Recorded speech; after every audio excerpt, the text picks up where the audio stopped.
always think, okay, please don't come here and treat me like I'm your hero, because I am bound to disappoint you.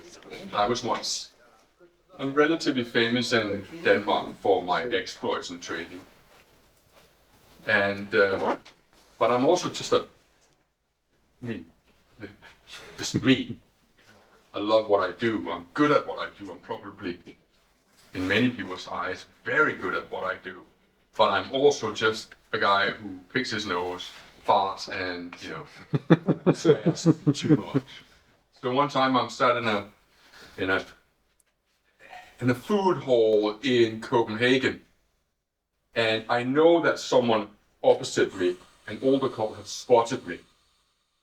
As in, they clocked me, they know who I am.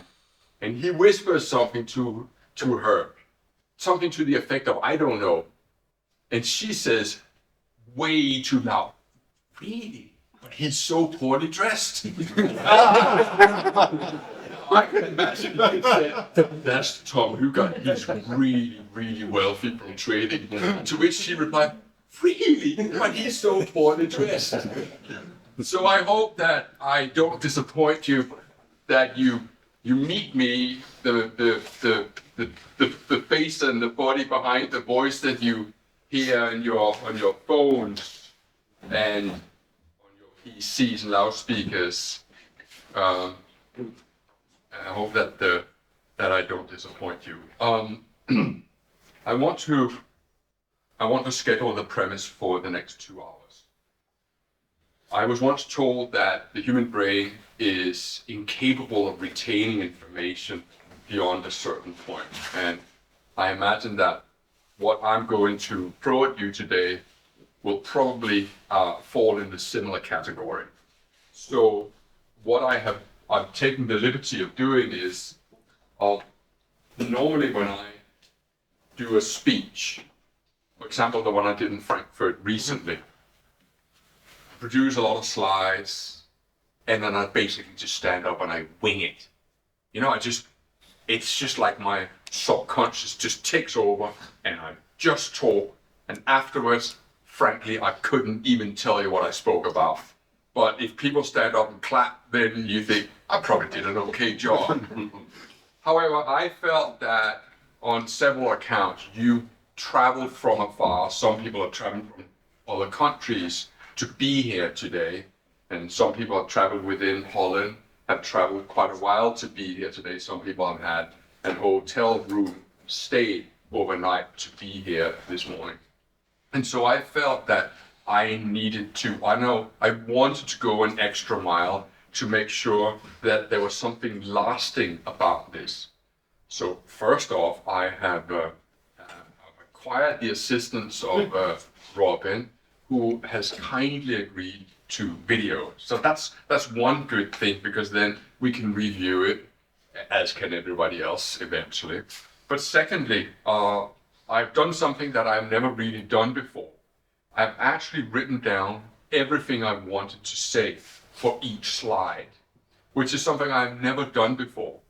And quite frankly, I might just have gotten a little bit carried away, because in total, I think I've closed in on about 10,000 words, which, when you think about it, the book that I wrote, Best Loser Wins, is about 70,000 words. So, I just written a seventh of a book for the purpose of a 2-hour speech. But I felt that if I did that for you, then you can get the visual impression today, but then perhaps in the days and the weeks and the months, maybe in the years to come, it would also sit with you that you, every now and then, you'll pull this out and you go, okay, so this is what he thought and this is what he did. So I have brought with me quite a sizable PowerPoint presentation, and the purpose of the PowerPoint presentation is to try and give us a sort of an even mix between the ability to handle yourself under pressure and following a rhythm and a schedule and a process, and combined with, so it doesn't become too Freudian, airy-fairy, I try to contextualize it by bringing in the charts so you can see, well, this is what I was feeling at this point in time, this is what I was thinking. But before I even get to that, I sat last night and I was thinking I would like to do something I have never done before, and that is I'd like to actually read an article that I just wrote a few hours before. I sat in the airport and I wrote it, and then I finished it off at about 2 o'clock this morning here in Amsterdam. And it's called the Dopamine Connection, and I think you will enjoy getting an insight into what the dopamine connection does to our minds when it comes to trading. But unfortunately, I'm going to be a little bit robotic about it because I haven't quite assimilated the content into the cerebral so that I can just deliver it without the use of notes. I am going to have to sort of almost like mechanically just stand here and read it for you. But I hope that it will resonate with you. So the dopamine connection. The dopamine is epinephrine and norepinephrine is a hormones that are produced in our hypothalamus and in our amygdala. Those hormones are made by also our adrenal glands, and dopamine is a neurohormone released by the hypothalamus. I already said. Dopamine is converted into epinephrine, which is also called adrenaline. Now the beauty about adrenaline, it can make a lion out of a dwarf. It can make us superhuman for a short period of time. This hormone can cause us to take fight when we are in danger. It produces a rush of energy. Think of the New Zealand All Black rugby players performing their haka before the rugby game begins. It's where they stand there and go, wah, ha. It has as its sole purpose to arouse the spirits. Much like when we hear a beautiful piece of music or a piece of heavy metal, we can almost get into a different kind of state purely by listening to an exogenous source, be it an arousal speech from an orator or a piece of music. And its prime purpose in the content of the All Blacks is, of course, to revive the fighting spirits. And how do you revive the fighting spirits?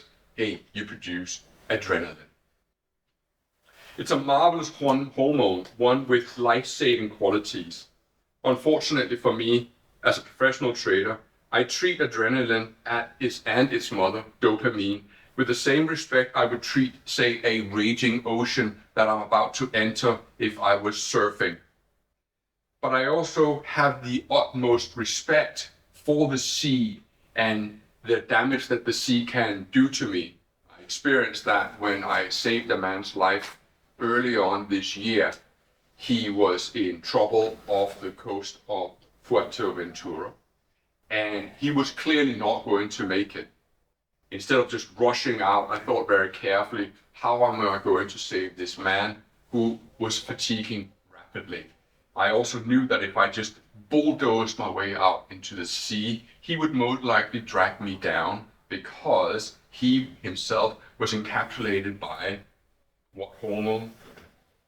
Adrenaline. We are living in an era where the self-help industry is promulgating. By the way, if I use words where I know that you are fantastic, like the Danes, the Dutch, you have an exquisite possession of the English language. However, if there are words where you think, what does that mean? Then just say what? You can just say, promulgating is just it's another word for promoting. We are living in an era where the self-help industry is promulgating ambition and goal setting. I've had the unfortunate experience of having attended a 10,000 people strong conference where none other than Tony Robbins was the main speaker. And I've gone through the Dickinson process as well as many other similar exercises, along with the chanting and the barefoot fire walking. As it occurred, I took a step back and I asked myself, is this how change starts? Is this how we initiate change in our lives? By chanting, by fire walking? Sure, it can probably act as a catalyst, But change is much more than an affirmation said at a weekend seminar with a self-help lifestyle guru. I wrote an article about it some time after, and sadly I think it's been lost as my websites over time have evolved, and somehow that article that I wrote about Tony Robbins has disappeared. Maybe that's to my advantage. Maybe he would have sued my ass. However, I don't always believe. But the essence of the article was that the self-help gurus have made it their mission to appear to create change in people quickly. However, I don't always believe that change is instant. I can tell myself I'm a super trader, but I'm unlikely to be one no matter how much I chart it. The problem I have with the charting and the goal setting is that it tends to release the dopamine. People feel good before they are meant to feel good. That's a really crucial distinction, because we can all get excited about setting goals. It's the 28th of December 2000 and so, and New Year's Eve is knocking on the door, and your spouse, your boy, your girlfriend is saying, do you have any New Year resolutions? Well, I'm going to do this and I'm going to do that. And by the 3rd of January, those things have all been forgotten. And I don't want to address any particular person in here. You can treat this as a social experiment, and you can say, do you remember when you joined those fitness classes in the few days of January and you can barely get into the fitness room? Try again in March and you can barely find anyone in there. Such is the commitment of human beings, is that we're finding it very difficult to maintain the momentum. And I argue that is because we are putting the dopamine rush before the actual performance, the actual process is put in place. And that's got very significant ramifications if we want to develop ourselves as traders, because we need to fall in love with something. I'm jumping ahead of myself here. Now I was free flowing, you can tell, right? Only 4 pages more to go. Let me explain.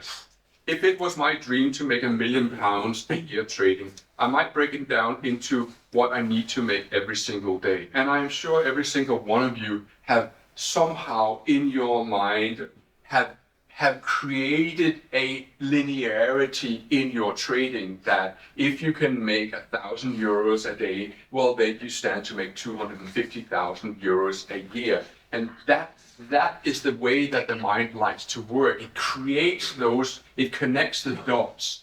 But that's incredibly dangerous when it comes to trading, because, well, as we all know, trading is anything but linear. So I might have created a neat little spreadsheet which has it all outlined, and I feel this rush of excitement as I am bulldozing my way towards the fulfillment of the very things that I would love to create in my life. I sadly think that this is not the way forward, because once the brain has released the feel-good chemical, you are less inclined to follow up. You see, I'm not the first one to argue that when you begin to induce a reward system in, for example, little children for something that they already do. Take, for example, the experiment at Princeton University, where they took a group of young boys and girls. We're talking about at the age of 5 to 10. And they had a proclivity, an inclination towards painting. Just, oh, there's a piece of paper and I'm just going to draw on it and paint on it. And then they began to reward the children for their effort, even though that effort was there already. They began to give them little silver stars or gold stars and whatever else you reward children with, candy, I imagine. But then what became interesting was that then they removed the reward system. And now there was a significant drop in the natural inclination to just go and draw spontaneously. It was as if once the dopamine connection had been removed from them, they had no urge to draw anymore by themselves. It is so easy to create a linear extrapolation of our trading life. If I make €4,000 a day, well, then I need to make approximately 400 euros an hour, and if I trade the DAX in 100 euros at a time, I only need to make 4 points an hour, and then I'll make myself a cool €1,000,000 a year. I mean, you can almost begin to salivate at the thought of how easy it is once you really break it down. But if we know anything, it is that trading is not a particularly linear profession like going to work and we get a monthly paycheck. That's linear.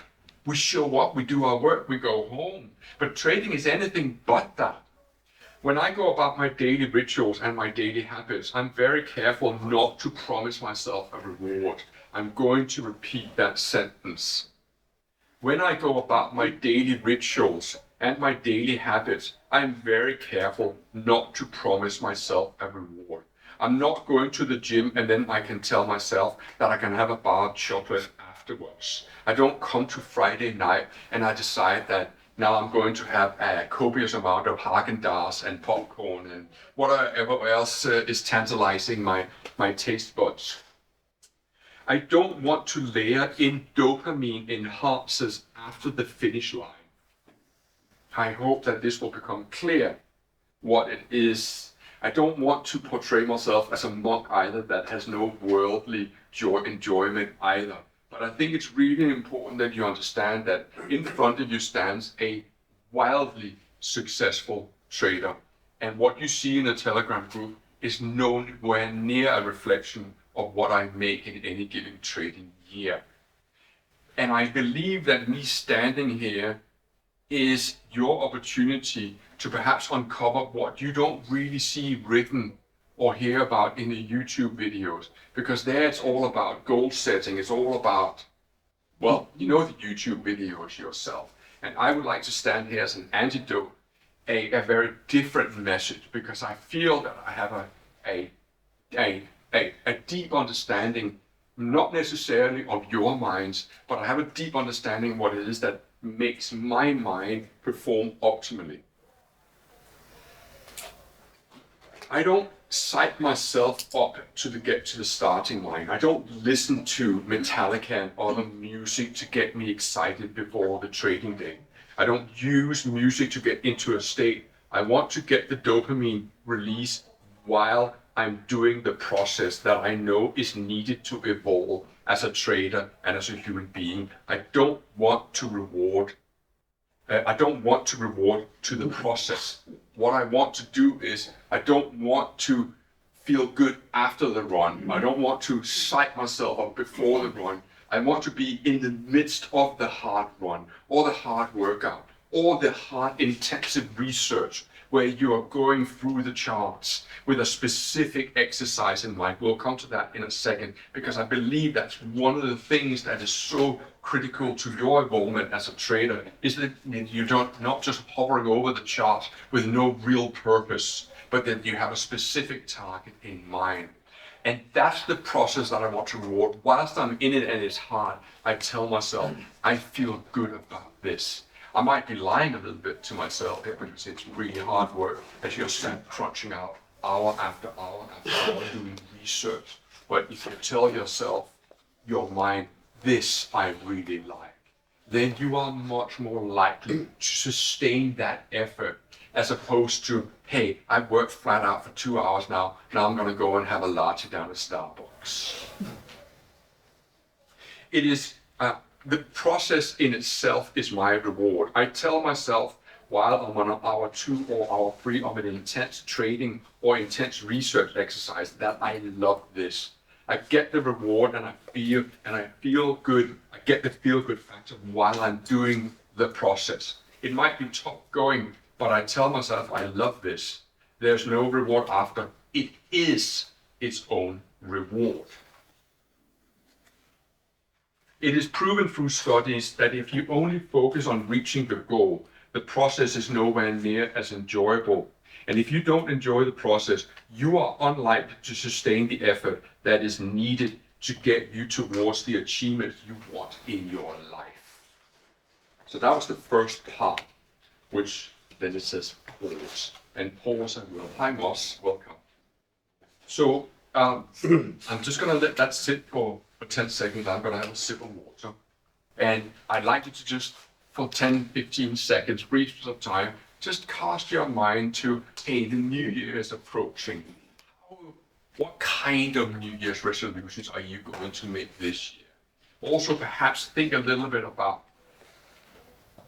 what is it that dopamine is doing to me? The kind of excitement that I'm building up as I'm sat down in front of the screen with a fully loaded trading account, ready to go. So just take it in for a few seconds, okay?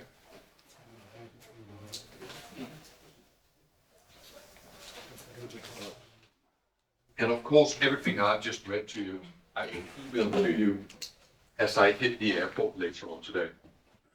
Okay, so now we're just gonna change tack a little. Now we're just gonna change tack a little bit. I want to be more trading specific, and then once that's done, we're gonna go to the PowerPoint presentation. It's much easier for me to maintain your eye gaze and your concentration when you got something visual to distract.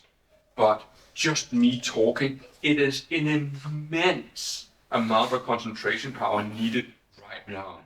And what you'll notice is that my eyes will gaze at your eyes, and it will gaze at your eyes, because it's also proven that when I hold your contact, everyone else will know he's focusing on him, and then I'll move my gaze to someone else, and I'll retain my focus, my total focus, just on you. And that makes it a much more pleasant experience for you, rather than just standing there and sort of generally gazing over. And I'll reach the man in the back, I'll reach you in the back, and then I'll reach you in the front.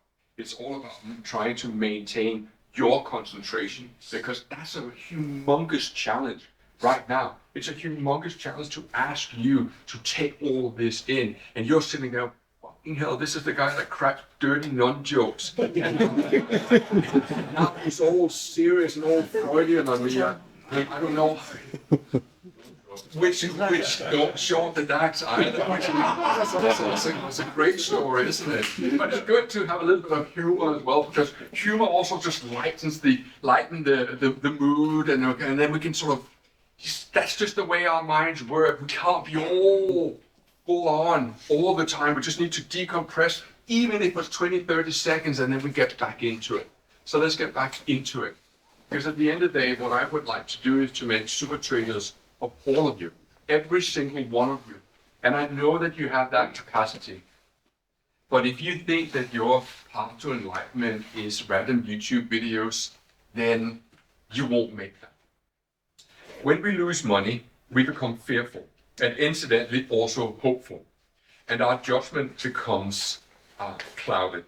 This is our human nature in this stage of our evolution. It cannot be denied. It must be understood. If you want to trade consistently without the swings in confidence, then you have to learn to accept, maybe even celebrate, the feeling of uncertainty. There's a story about one of the really great traders who is featured in a book called Market Wizards by Jack Swagger. He wrote a book where he interviewed real top traders all in America. When I read that book, I was just a nipper in the trading world. I was just starstruck at other traders and wondering how did they ever reach such heights in their trading progress. So the story about this particular gentleman is a gentleman called Ed Seykota. Now, Ed Seykota was one of those traders featured in the book. He was a little unusual because he was basically he was a bit like you and I, although he actually also managed money. And he managed to turn, I think it was $2,500 or $5,000 into $15 million. He did fantastically well. And he was interviewed by Jack Swagger, who thought that he was amazingly insightful and full of perception. So I started doing some research on Ed Seykota. And there's a story about him that I thought was really interesting. That back in the early days, he taught a course at a community college I think it's in Nevada or Lake Tahoe, or that area where he lives. And he promoted as a 10-week course on commodity trading. And so in the first lesson, which would probably be an hour at a time, so it's like a 10-hour course. And in the first lesson, he sort of spoke a little bit about the markets, Dow Jones, wheat and corn, and so forth. And he spoke a little bit about candles and bars and lines and etc. And then on the second lesson, he spoke about a system that a professor from Princeton, Richard Dunnigan, had developed, which is essentially what we today know as a moving average crossover system. The moving average crossover system that we call the 5/20. So when the 5 period crosses over the slightly slower moving average, the 20 period moving average on a daily chart, well, then you have yourself a buy signal, and vice versa. And so he was teaching this method. First lesson, quite basic. Second lesson, let's get into it. What do you think he spent the next 8 lessons teaching? He spent the next 8 lessons teaching them what to do whenever their minds told them not to follow the system. Now, to me, that is such an amazingly insightful story into a man who has done amazingly well in trading, because he knows that the moment the mind begins to wander or it experiences a little bit of adversity, bang, our attention span goes and we are incapable of following the process. And so basically, if you break that course up into 100%, he spent 10% teaching the fundamentals of trading. He spent another 10% explaining the actual system that they were following, which was an amazingly simple system to follow. And then he spent 80% of the time actually telling them how to handle the psychology behind following a process. Would you mind closing the door? Thank you. I love that story. So, it seems to me that it follows a path in how our minds work. We have to have the knowledge, then we have to transform ourselves enough to accept the knowledge, to integrate it into our belief system. Now, I'm just going to pause here for a second because I think that is such a vitally important little gold nugget that I told you here. And I would like to elucidate you about this particular point through another story. One of the real giants in the trading world is a gentleman called Richard Dennis, incidentally also featured in The Market Wizard. And I don't know if you know Richard Dennis, but have you ever heard of that segment of traders in the 1980s called the turtle traders? Yeah, so you know about the turtle traders, and you may even know that they used a breakout system, which was probably the easiest system in the world. Essentially, it mandated that if the market traded at a 20-day high, you buy it. So, in other words, if the market was at this point, the DAX was trading at a point that it hadn't traded at for the last 20 days, bang, get a little mobile phone signal, say, okay, I should buy the DAX. Quite simple, and vice versa. If the DAX traded at its lowest point for the last 20 days, sell short the sucker. This is the point where he's going to say, don't short the DAX. But now, Richard Dennis, in this interview with Jack Schwager, said, hey, you know what? I know that there's a lot of secrecy shrouded around the turtle traders and their system. But here's the thing. I could post our trading rules on the front page of the Wall Street Journal, and people would still not be able to make money from the system. Now, that is an interesting point, and I go back to what I just read, and I'll read it to you again. We have to transform ourselves enough to accept the knowledge and to integrate it into our belief system. In other words, ladies and gentlemen, I might teach you the school run strategy and the soccer mom strategy and the fishing technique and all the other wonderful exotic names that I've given my trading techniques. But if you don't truly assimilate them and believe in them, they're worthless. Incidentally, if you want to know why I call them these bit odd names, was because I had a friend once, he's still my friend, Dr. David Paul, and you may know him, and him and I, we developed, basically we were trading together and we also developed techniques together.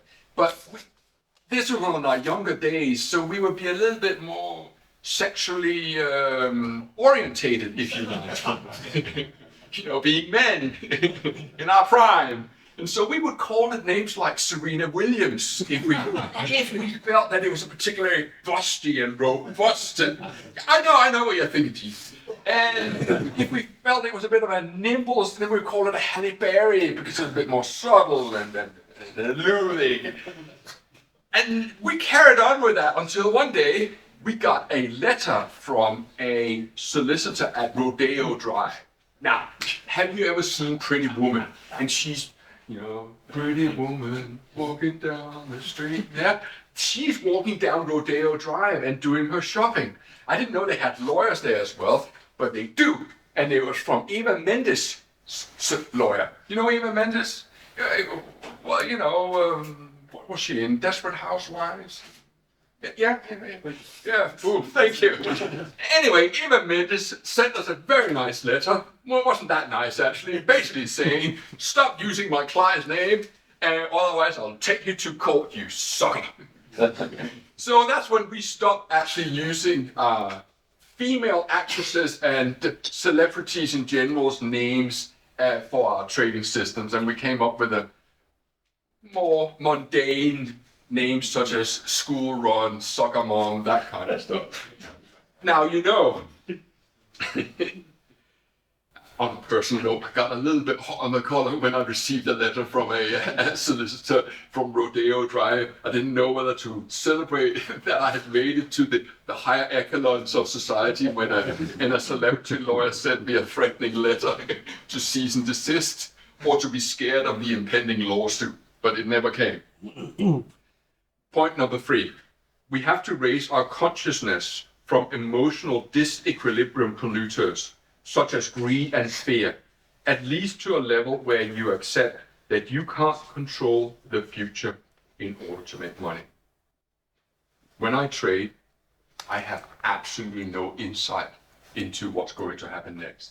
And I truly believe that. I truly believe it. My years of experience in the trenches makes me think that when I put a trade on, I am totally at peace with it. It doesn't mean that I don't hope that it goes my way, like the Dow trade yesterday afternoon. Of course I'm hoping, come on you fucker, get down there.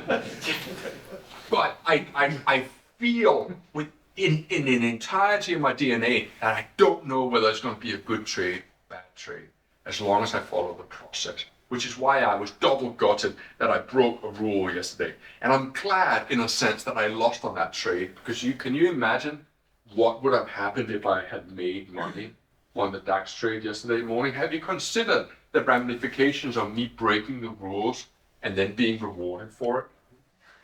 If there is such a thing as a deity that looked out for me, he did me a massive favor to make that one a punishing loss.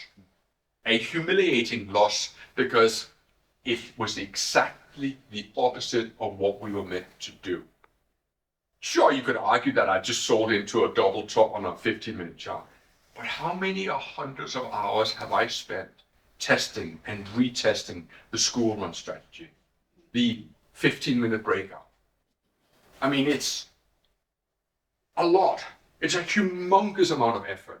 And then if I was rewarded for breaking the rules, it would not have been good.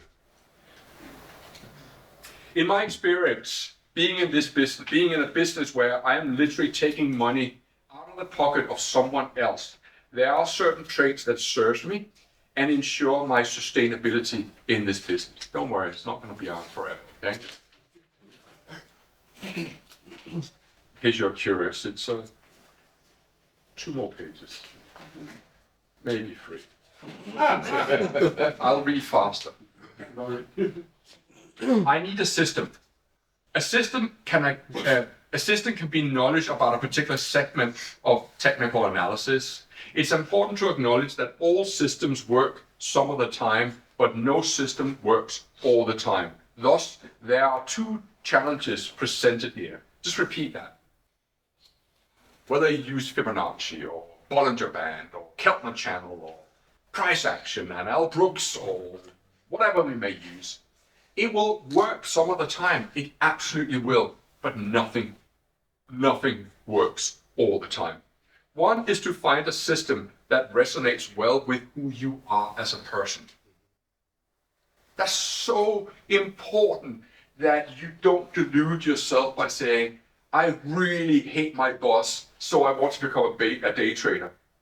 I would love to just quit the 9-to-5 rat race, and I want to become a day trader like fill in the blanks, Tom Hugard, whoever else you follow, whoever else you know. You need to actually be brutally honest with yourself and say, do I have the temper for this? Am I a 1-minute trader? Or am I perhaps a 15-minute trader? Am I better suited by putting on the trade and then turn the monitor off and go and do something else? In which case, you don't need to quit your job.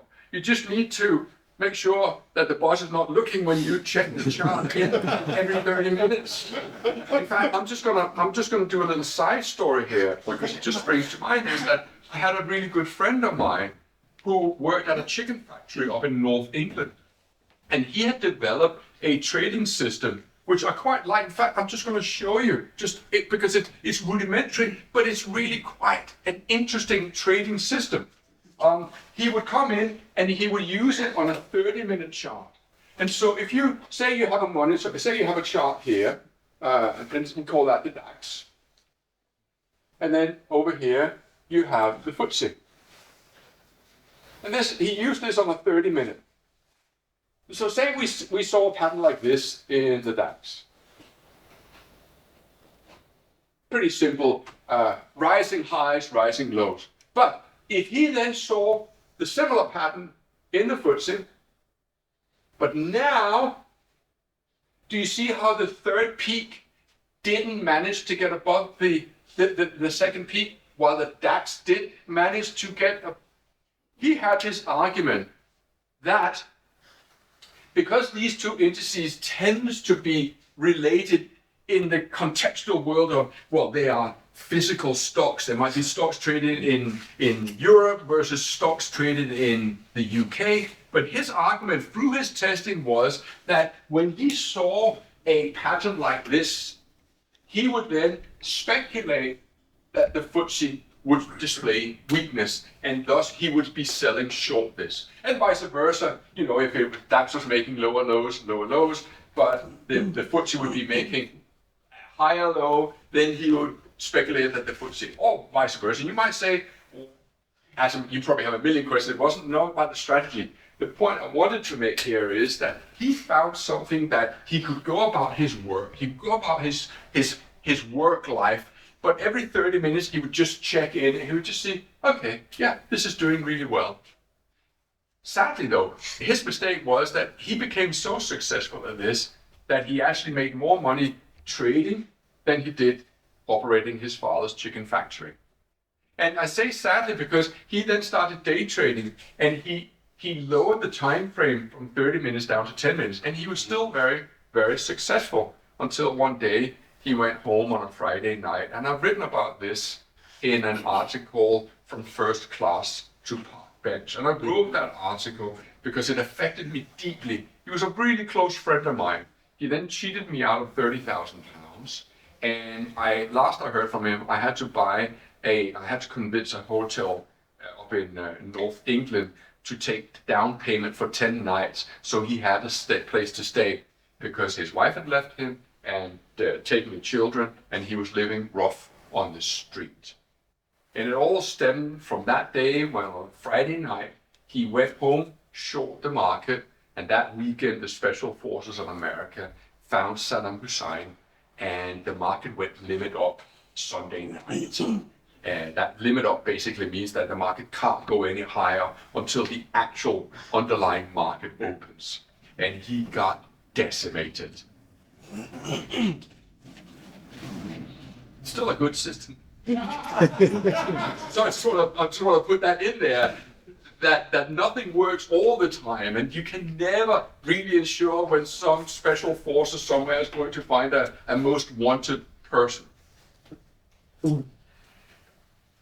If you want to trade consistently without the swings in confidence, you have to learn, and we already said this, perhaps even relish and celebrate the feeling of uncertainty.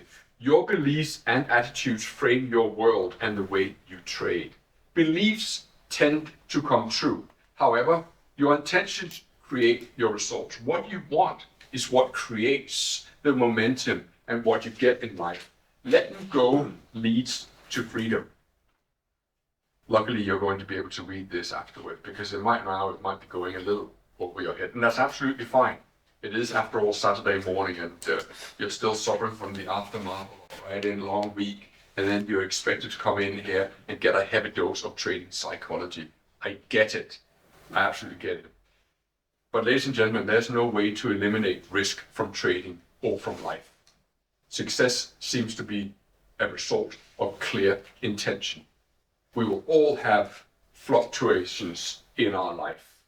But if we know what we want and we move towards it with clear intentions, we are much more inclined to get what we want. And this is not a rah-rah Tony Robbins, because I still believe in that the reason why I got where I am in life was because I didn't celebrate the rah-rah mentality, but I quietly, by stealth, went to work with a deep understanding of what made me tick, and I played to my strengths as opposed to playing into some guru telling me how I should go about my life. As such, you can't say there's one thing that's most important in trading. You can't say that money management is the most important any more than you can say that the heart is more important than, say, the lungs or the spleens or the kidneys, because they all work as a holistic approach. Conversely, I don't expect the markets to give me an easy ride. Sometimes it does, but it tends to balance itself out. There is a saying which I remind myself from time to time, and then that one has suddenly been cut out of there. But there you go. Actually, I remember it now. It goes like this: good times creates weak men. Weak men creates tough times. Tough times creates tough men. And tough men creates good times.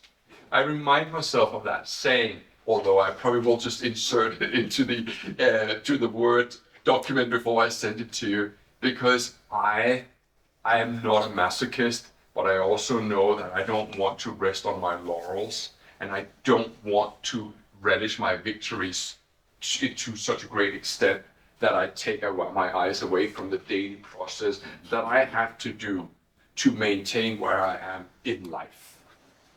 Some people, especially my ex-wife, would say that it leads to a rather joyless way of life, but I don't see it like that.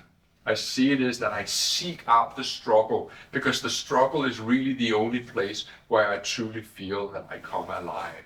Do you get that, young man? That if you just go about your life, well, you know, but it's those times when you sign up to a boot camp on a weekend. And have you ever heard of something called Tough Mudder?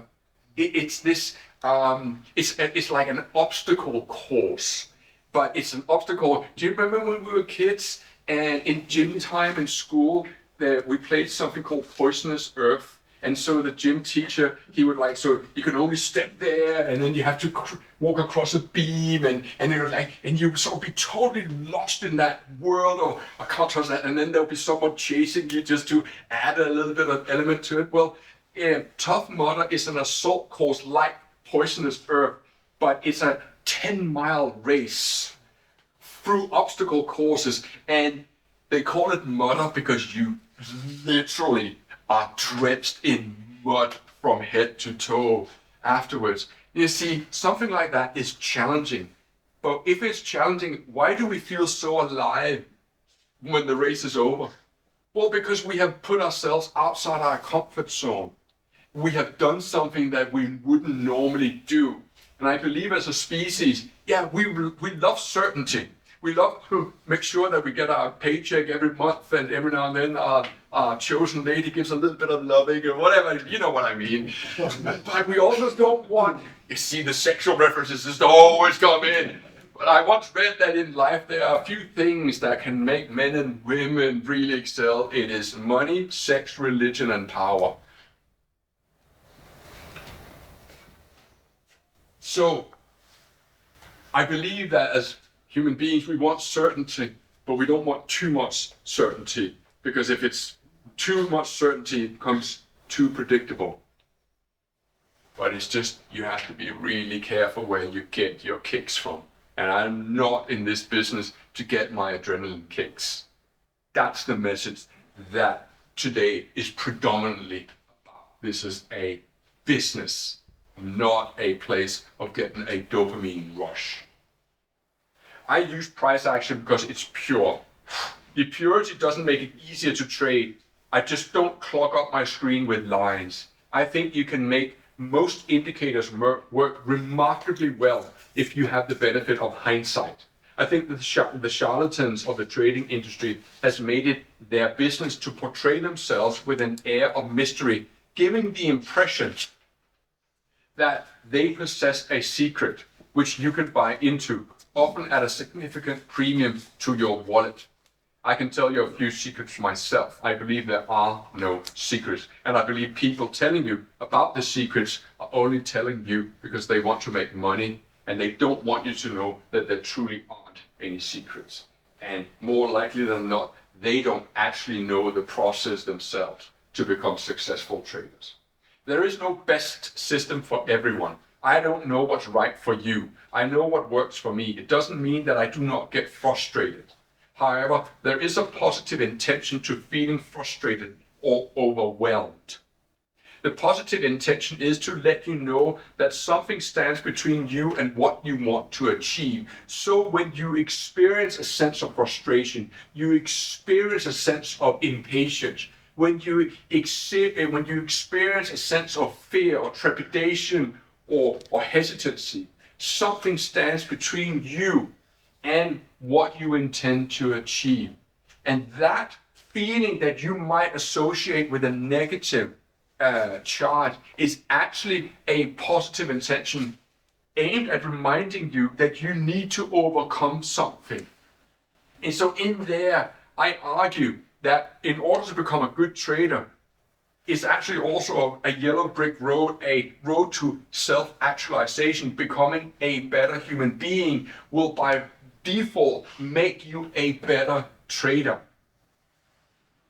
We have made enormous progress with trading technology, but we are still a desert when it comes to dealing with our emotional reactions to uncertainty and volatility. We seem to be unwilling to feel, or we feel but we keep it hidden. We register risk in our bodies as a feeling of fear. One positive intention of fear in my book is to maintain risk control. If I didn't feel fear, why would I bother with a stop loss? Having no fear drives reckless trading, and having too much fear inhibits us from trading at all. I had to find the middle ground, and I think all traders have to find their middle ground. I often take inspiration from the solo climber Alex Honnold, who won an Oscar for the portrayal when he climbed the El Capitan in the Yosemite Mountains. Yes, he's a gifted climber, but to the outside world, he's nothing but an adrenaline junkie. To himself, he's thorough and has no desire to lose, because for him, losing means losing his life. To the world, to my family, I am nothing but a gambler, adrenaline junkie, who has gotten away with it for so long, but it might not last forever. To me, I am the person that gets up about 4:35 in the morning. I go about my daily routine to ensure that all the odds are in my favor, to make sure that by the time I put my head to rest at 8:39, 9:30 at night, that I have survived yet another day being a reckless gambling junkie, and somehow defy the odds by doing it again tomorrow, and the day after, and the day after. I want to risk just enough to make a difference. If I win, let me just rephrase that. I want to risk just enough to make a difference if I win, but I don't want to hurt if I lose. How do you find the right stake size? Well, you feel your way. You imagine what it's like to take a loss. It usually starts with a loss aspect, because we feel fear and hurt much more intensely than we feel joy. I'm mindful that I'm standing in front of you as a symbol of a man who has made it. Otherwise, you probably wouldn't travel from miles apart to come here on a Saturday morning in a godforsaken hotel out in the middle of the sticks adjacent to Amsterdam airport. That was just free flow, didn't actually say all of that. I might stand here in front of you as a man who has made it, but I don't think I have made anything. I am not riding a trend of life, although unconsciously I am. I seek out the struggle because I think that's where the growth is. However, it's not a helpful attitude when you're trading, because if you seek a challenge in trading, you will find one, especially in the market and especially if you have a big trading account. Therefore, I had to find a way to balance my desire to live a challenging life with the idiom of following the trend in my trading life. The conclusion for you is that you have to find your way. You can't trade like me. You have to trade like you do. Creating a system is part math, part imagination. This is the final page. Okay? And then it's all, then we're appealing to another part of your brain, which is a little bit more receptive to, I need a little bit of, I need my attention span needs feeding now. I can't just listen to this monotone voice. Creating a system is part math, part imagination. I have dreamt up the fishing technique, the school run, the eager school run, the sniper's trap, the soccer mom, and many others as a result of my imagination. The challenge was to bridge the imagination with math. Your real trading system takes your imagination and builds the math around it, but the ultimate test is the belly test. You see, when I come up with these ideas and the concepts, and I want to trade this, first and foremost, I have to put it to use in my imagination first, saying, can I withstand the drawdowns? Can I handle the volatility? When you're riding a winner, you might find yourself experiencing feelings you are unwilling to experience. It's so important you understand emotionally and academically, there is no way you're going to trade without experiencing drawdowns, both emotionally and financially. It's a nice fantasy to entertain that it's possible, but it isn't. You can calculate your drawdowns, but you're better off trying to figure out how to live through them. This is the reason why so many of you will contact me and say, hey, would you like me to test your system? No, I don't, because I test manually. The school run is not tested using an algorithm. It is tested by hand. Why? Because I needed to feel every single one of them. I didn't want a piece of paper and an A4 sheet saying this has got a 78% hit rate. I needed to feel what it was like when the system was losing, because only by truly accepting the volatility would I be able to sustain trading it every single day. So, in conclusion, I urge you to commit to a specific system or systems or methodologies. You have your own. I can amply provide you with as well. Much of what you're seeing, doing in Telegram every single day is actually just opening up the Pandora box and you get an insight into my world. What is he seeing?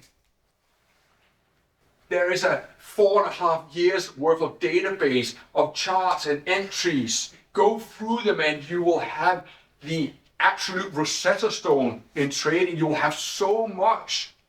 It's right there. And I urge you to follow that system, but above all, I think, for the purpose of today, you need to work on your feelings, and I'll get into that much more detail. Your real trading system includes your math and your own willingness to experience your feelings about following the math.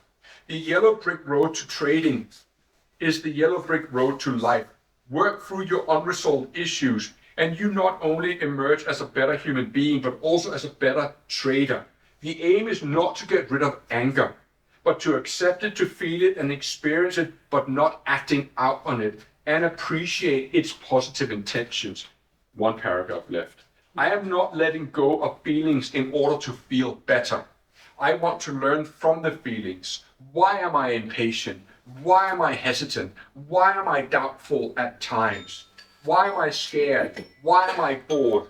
Why am I restless? Allow yourself to feel and in turn, it will allow you to grow. For example, one way to dissolve impatience is to allow, enjoy, and celebrate the feeling of impatience. This converts the feelings from a drama engine into a drama avoider. And then finally, one sentence. Do you not think that I get frustrated? Do you not think that I at times hesitate and I doubt? Of course I do. It would be inhumanly insane if I didn't. I am a human being. I feel. I portray those feelings in Telegram practically every single day. I get annoyed. I get frustrated. I do. Because the market has a way of just finding that, like that ex-girlfriend of yours that always just irked you, or ex-boyfriend, that just have that ability to piss you off. Well, the market knows all your weak points. So I wanted to tell you that even people, and I put here even masters, even people who have devoted their life to their vocation, being the Roger Federers, the Sampras, the Beckers, the whatever they're called, of course we all have off days when nothing works. But you still show up the day after. This I will send to you. So, are you okay now? Was that a little bit?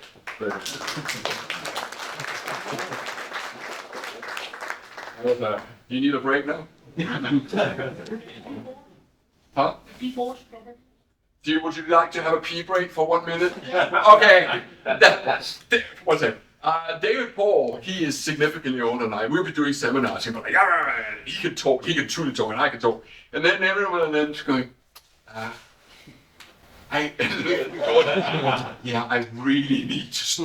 This is really interesting, Tom and Dave, but you really need to give us a break now, And the older segment of us, the ones that are hit 50s and 60s, you can tell our age because we're the ones that get up 2 or 3 times a night to pee. Yeah, we need a break now, so why don't we just take 5 minutes to let the older. 5 minutes. Are we all present? So close the door. What's one more? Okay, so welcome to the Ideal Trading Mindset 1 hour later. I think the obvious question to ask would be, what is the ideal trading mindset? See, normally when I do a speech, I free flow, but because I had some very specific messages that I wanted to get across today, I am actually doing the unusual step, and I'm doing it in a note form. I'm standing here reading, which I know doesn't quite give the same flow, but it is the first time that I'm putting these thoughts out, which I hope that you'll forgive me, but at least then you get how I wanted it to be told. And then maybe if we see each other later in life, I'm able to deliver this without the use of notes. You are forgiven. Thank you. I think the obvious question should be, what is the ideal trading mindset? I'm sure you have an idea what the ideal trading mindset would be. Perhaps you're thinking that the ideal trading mindset is one that is not scared.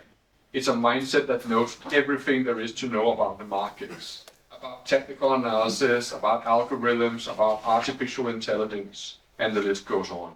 I can only speak for myself what the ideal trading mindset is. I have some experience that makes me well suited to discuss what the ideal trading mindset is. Or perhaps better said, I have an idea of what is not the ideal trading mindset. I have some ideas what the right mindset is based on what the wrong mindset is. I want to state up front though, that while mindset is important, very important in fact, I don't think mindset is be all, end all. Just as I don't think there is one component of the human body that is more important than another. I think they are all important in their proper proportions. In other words, while I think mindset is the missing link for the vast majority of traders, I also think that mindset alone will fail to produce the outcomes you seek. In other words, if you start meditating and visualization, great, you are greatly enhancing your the odds of a successful outcome in your trading, but it will not be a substitute for proper research. The argument. I am the author of a book called Best Loser Wins. I had to fight hard to keep that title. The publisher wanted to call it Lessons from a Trainer Master, but I liked the irony of the title, and it felt its title was important for two reasons. One, if I called it something else like Master blah blah blah, I would have drowned in the noise of other trading books. Second, I wanted the title to allude to what the book was all about. I wrote Best Loser Wins for several reasons. One,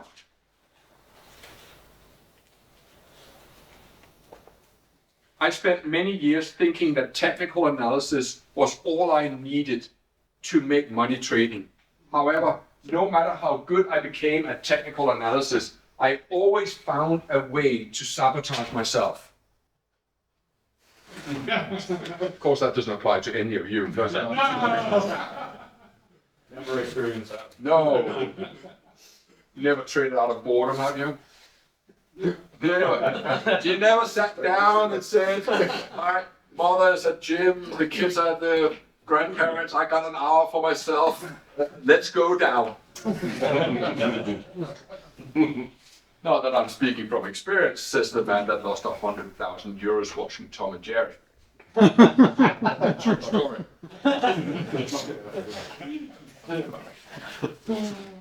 Bought the entire freaking collection of Tom and Jerry. Still have money to spare.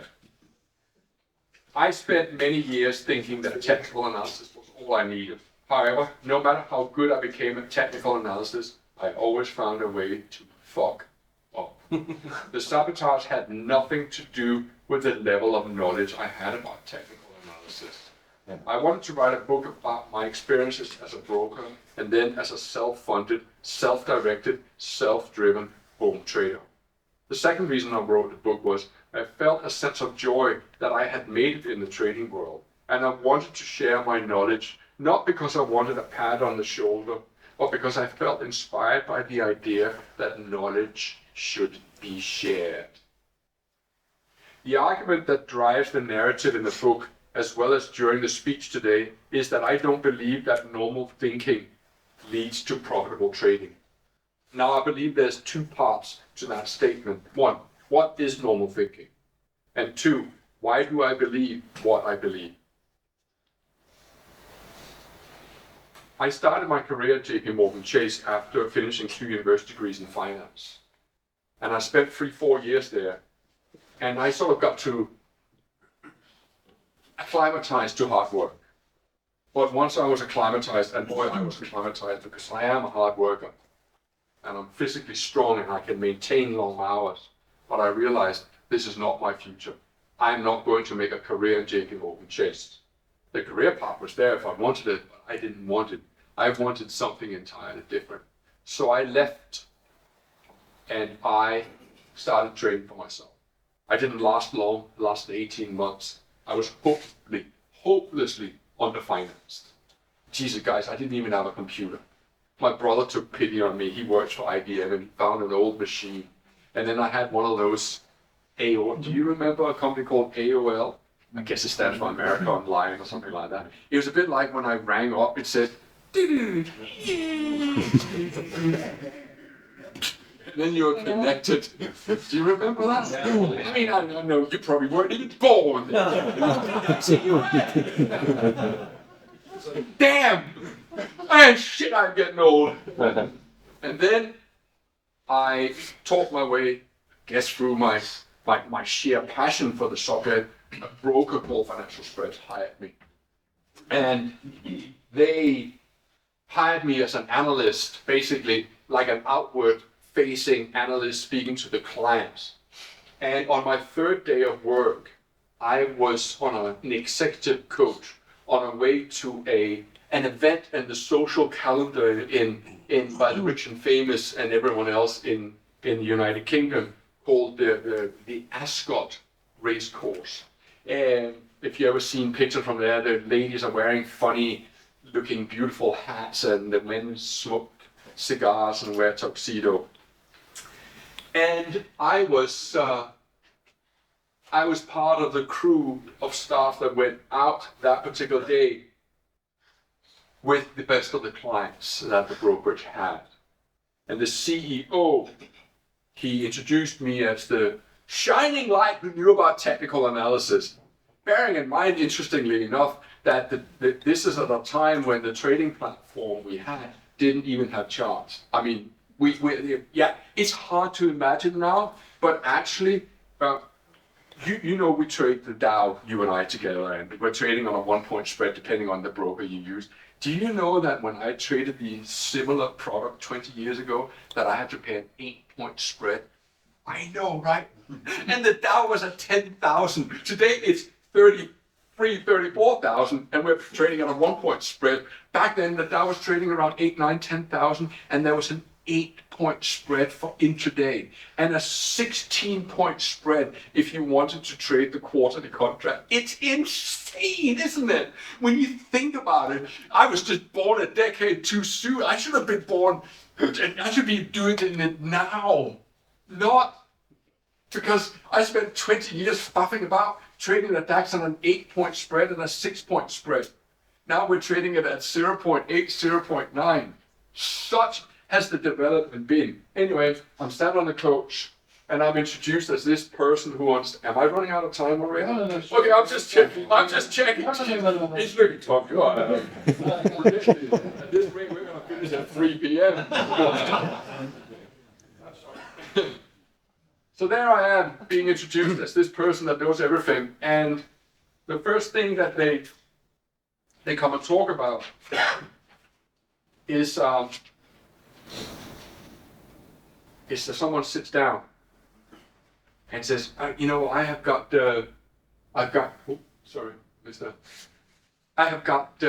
shares in a company called Marconi.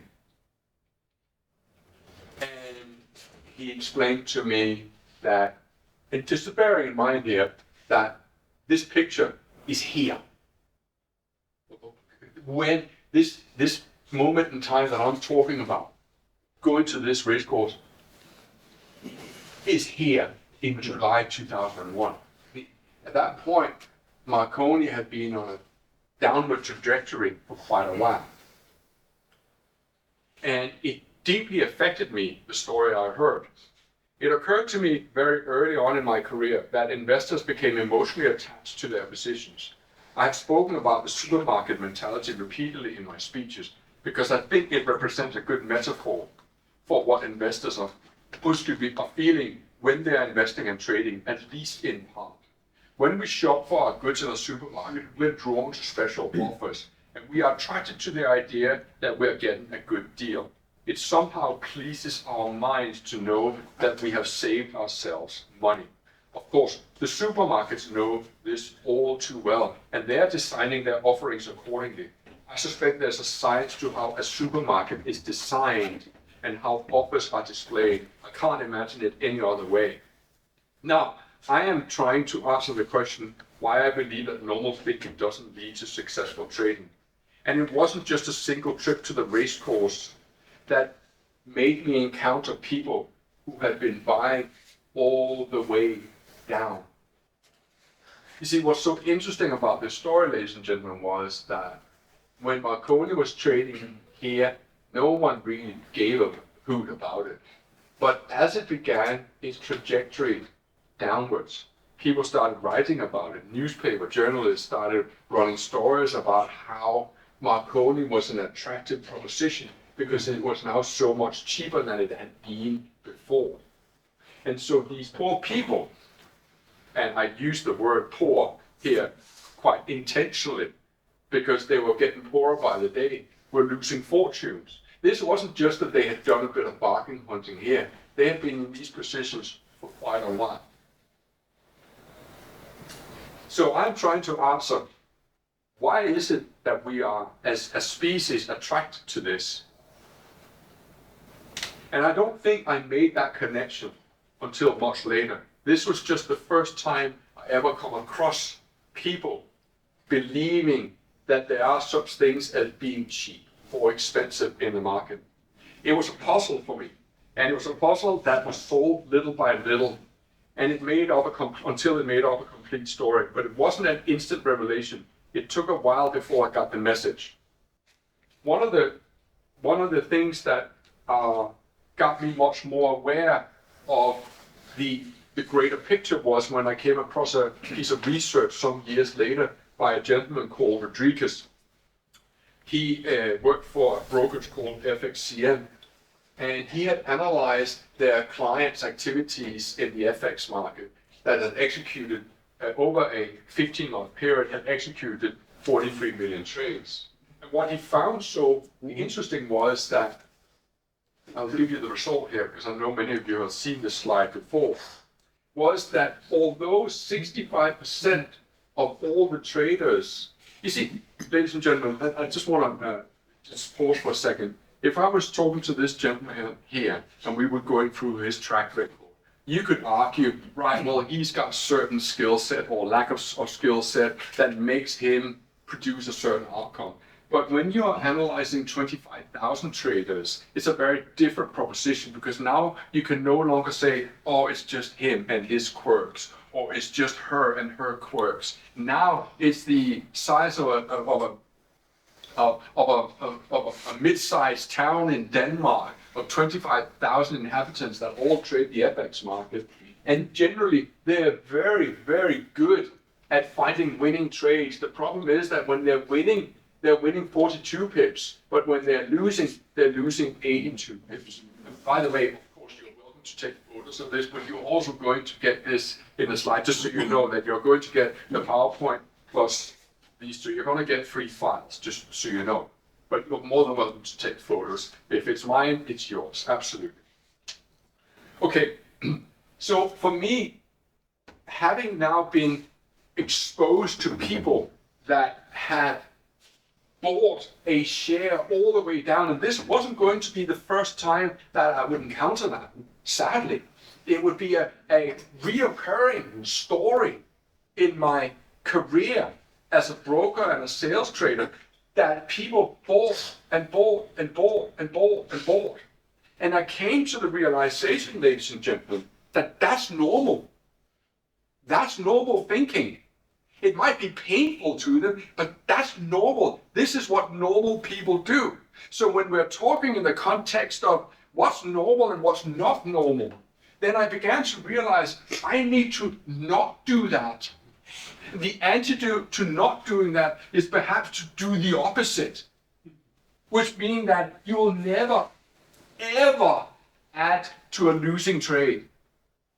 But what's the one step further of not adding to a losing trade? Would be to buy new highs. So the reason why Richard Dennis and the Turtle Traders were talking about that they could put the rules on the front page of the Wall Street Journal was exactly because he knew that people wouldn't like to do that, because you don't want to be the one that buys at the highest point of the day. That incidentally is also what makes the school run and all the other strategies I've developed difficult psychologically to trade. And one step further removed from this process would be that I never add to a losing trade. Well, then do I then not add to winning trades? You see, winning trades for me is not just a money management approach.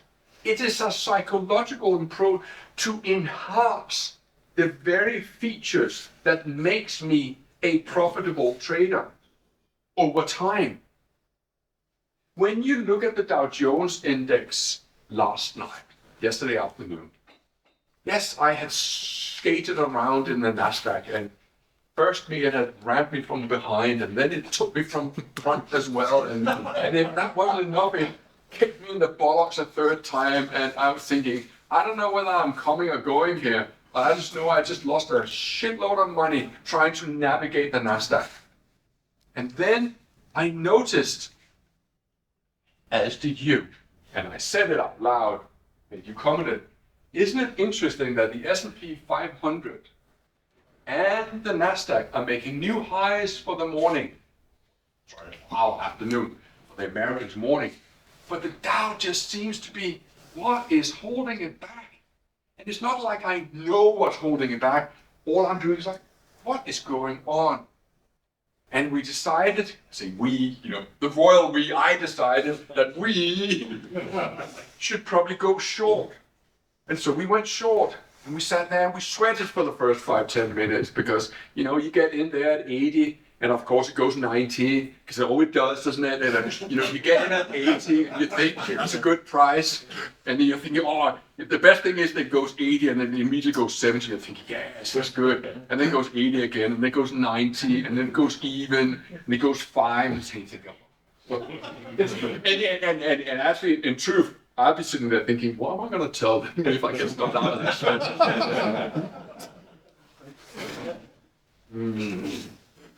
I'll think of something. That's what I'm sitting thinking, in my office. Okay, I'm going to have to come up with something. Sometimes I actually sitting there writing it before it happened, going, I'm really sorry about that. I really my trading. But then it goes evens 90, 80, and you're thinking, oh, hang on here. It has just gone against you at a point where you thought this is a good point to short, and it comes back. Now, in the context of adding to winning positions, had we not added to yesterday's trade, we wouldn't have made up for the Nasdaq. But not just from a monetary point of view, but what we did in the Dow trade was that we did the very thing that these people can't do. We did what's not normal.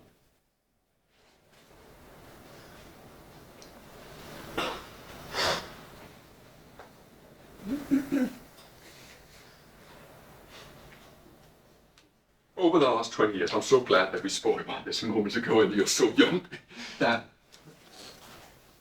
it has never been a better time to trade. I mean, there's some of us in here who are marching into our twilight years and, we've had a great life, fantastic. But I really wish there was one thing was that I would have loved to be 20 now so that I can apply what I know. And I have like 40 years of hard-on trading, man. I would make so much money because it's so much easier today to make money than it was. When you consider the evidence, spreads have come down, the knowledge sharing, things like, just imagine the effort that would have had to been put forth just to collect 60 people in a room 20 years ago. We had to put an advert in a newspaper and so forth. Knowledge sharing is so instant and so accessible. So is education. The markets are available to us 24 hours a day. Platforms are mobile, no matter where we are. These little figures, they will make it easy for us to trade, whether we're on a train or in the gym or having sex. Yeah, just one second. Just checking my down. Bit of an amorous killjoy, I may add, it doesn't go down so well. I'm so sorry about that, young lady, but it is just that stage in my life that, talk about it, but it doesn't happen so often. Charting packages are readily available for little or no cost. I use a charting package called eSignal. I reckon eSignal is probably in its dying days too, because TradingView does everything that eSignal does, but it doesn't free of charge or charge very little. Historical data are available, and testing facilities have never been more available than they are today. For people like you who are starting out, I didn't have all that. Yet, having said all of that, every single condition is now in your favor. Can we explain this? Watch the red circles because they announce the failure rates. And those failure rates are astronomically high. Imagine this was a school of dentistry. Saying, do you think that this is the school of Amsterdam dentistry and we have a 74% failure rate amongst our students? Say what? That's a typo, right? Meant to be 74% success rate. Oh, no, it's a 74%. Do you think that school would last long? No, of course it wouldn't. And I'm trying to inject a little bit of humor. But the fact of the matter is, we're talking about normal thinking and the normal approach to trading and our normal approach to how we go about our business, which is why I wrote so extensively about the dopamine connection. That the fact of the matter is that this must be what normal people are doing. And that's the frightening bit.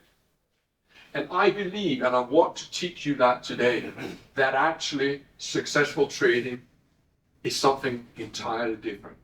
Yes, you do need an element of technique, but it is your attitude that truly governs whether you will make money. I think we can be inspired by people. Even if we are nowhere near their physical or mental shape, we can draw inspiration from other traders purely by being in their presence, hearing them speak, learning how they approach. One famous trader, Richard Dennis, I already said, he argued that the only reason why he was successful was because he truly believed in the system, not because of the system itself. It could be a mediocre system, but if the attitude is there, then you'll make it. So it does beg the question, if normal thinking doesn't lead to profitable trading, then what does? Is that not what you're here for today? This is the argument, and I haven't, so far in this second half of the presentation, I haven't said anything that perhaps at some level you didn't appreciate, whether it's from doing your own introspection or looking at your friends or colleagues or what you read. So the argument here that I want to answer, the question I want to ask you, if that doesn't lead to profitable trading, what does lead to profitable trading? I'm making an argument that normal thinking does not lead to profitable trading. And I base that on the landscape we are operating in and the players that are in there. It has been factually proven that those who make money from trading are few and far between according to brokerage announcements. But is it because that trading attracts really stupid people of lesser intelligence? Do you consider yourself stupid and of lesser intelligence, ladies and gentlemen? No, I didn't think you do. Quite the contrary. You are driven, you're motivated, you're self-starters. You managed to find this godforsaken place in Amsterdam in the middle of nowhere. And you're here. And you want to learn, even though some of you are looking out the window. But that's okay. I know what it's like. No, it's attention. Don't think it's anything but humor. It's humor also can just guide us way back into, look, have you ever tried to meditate? Stare at that candle, man. It is hard work. This is a fucking beehive. Try to get that thing under control is a lifetime challenge by itself. Don't feel bad looking out. I look out every now and then going, geez, nice weather. Why am I here? Can't I just give them the notes? I've forgotten about it anyway by the time they go out of the door. No, but I guess all I'm saying to you is don't feel bad about it. Not at all. Every now and then we just need to gauge away in order to get back to it. It's perfectly normal. Don't knock it. Celebrate it.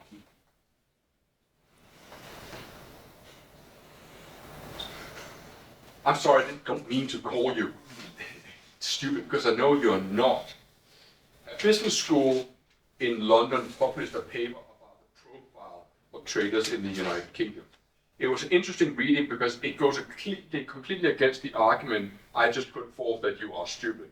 The profile was that of a male, age 46 to 60, educated to at least pre-college at university, and earned above average income. I'll draw my own conclusion. You don't become an above average wage earner unless you know the value of hard work and you have some real brain power to contribute as well. And I believe that is true for every single one of you. And maybe in there lies the problem. The very thing that makes us succeed in society are the very things that are dragging us down in trading. Consider that. Unless, of course, we believe that people trading are generally stupid, but we don't. What are the qualities of the average man and woman earning well and succeeding in life? I think there are qualities like you never give up. If at first you don't succeed, seek guidance and learn.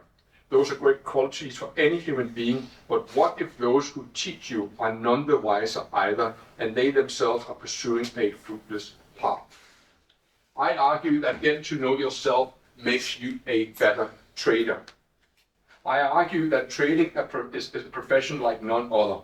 Some have compared it to poker, and I can see the similarities. But with poker, you have things like odds.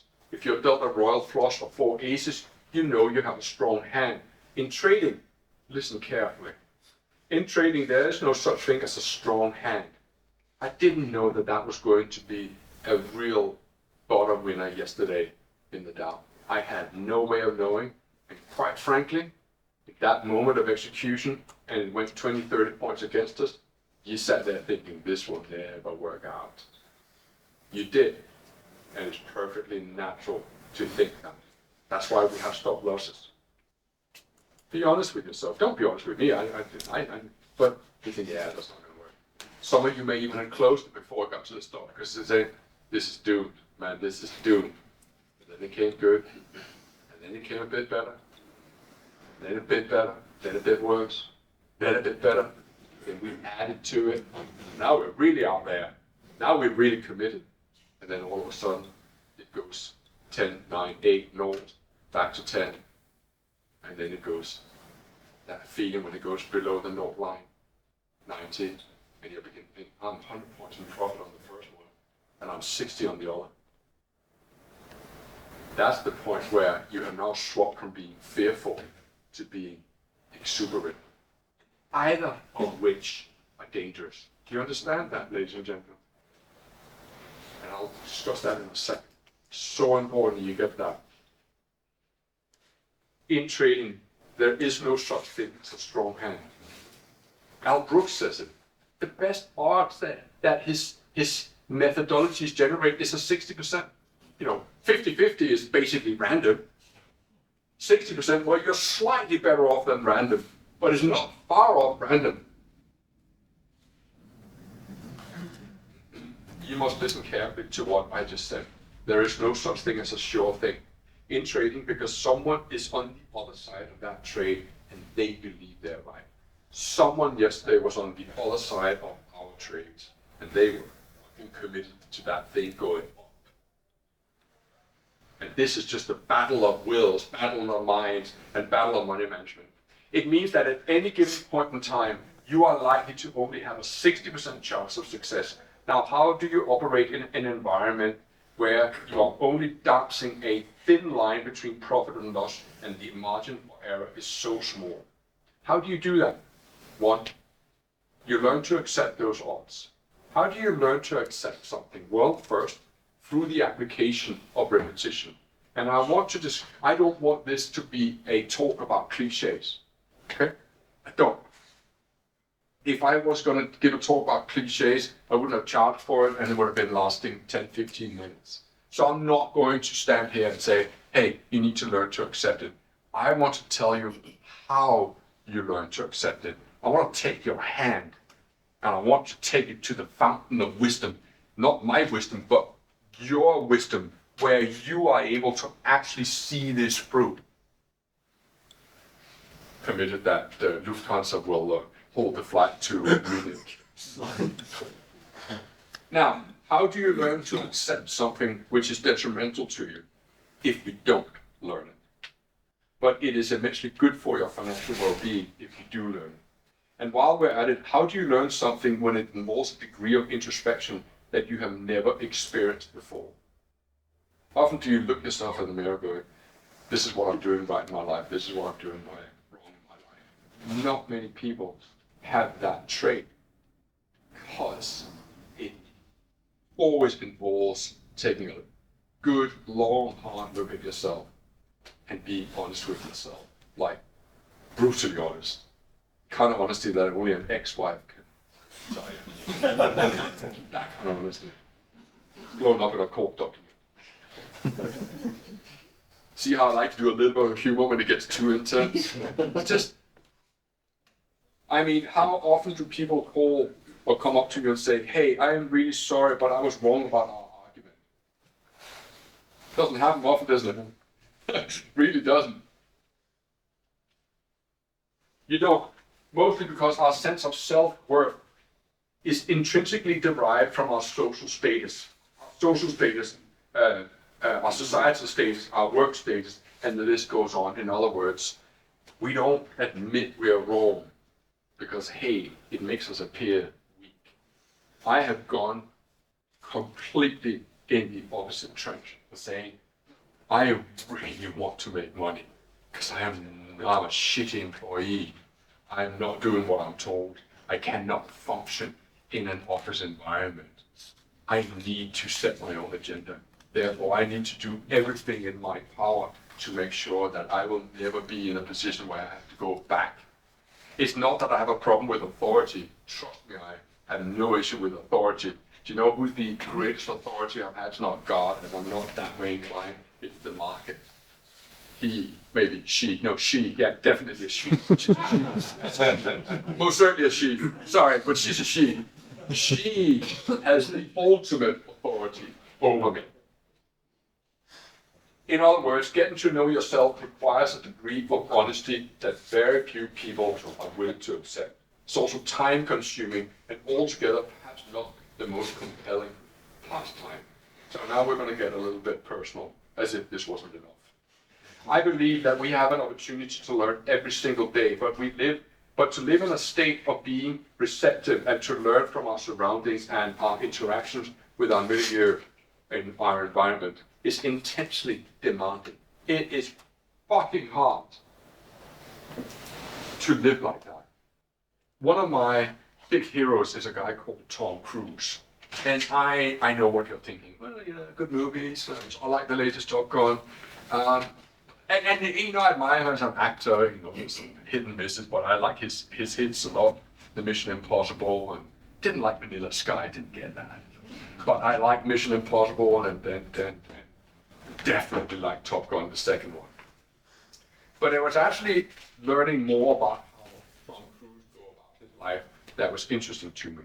I once flirted a little bit with Scientology, but again, I'm quite averse to organizational hierarchy and structures. Like, yeah, no, I'm a very, very individual thinking soul, and this whole thing of, you know, this and that. But I read their Bible Dianetics, and what I came to appreciate was what they call their auditing process, which is essentially you question everything you do. Everything is questioned.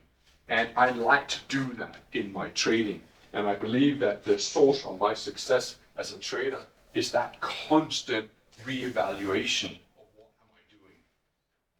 I can remember trades that I executed months ago where I fucked up.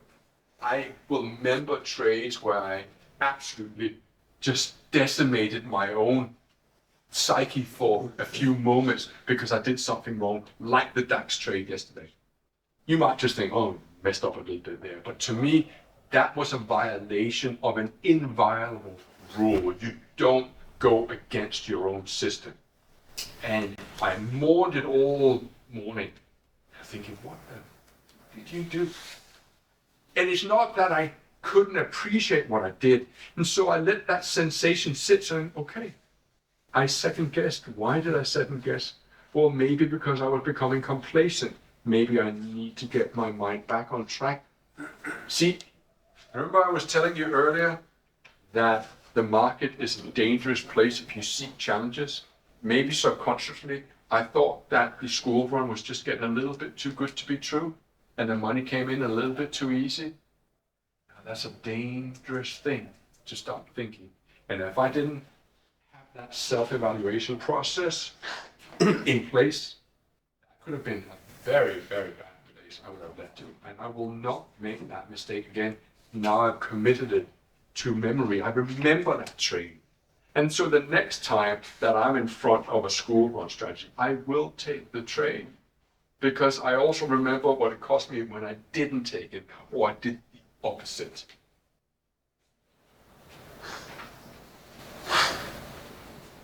It requires energy, and as a foundation to our existence, we have gravitated towards preserving energy. In other words, human beings tend to be lazy.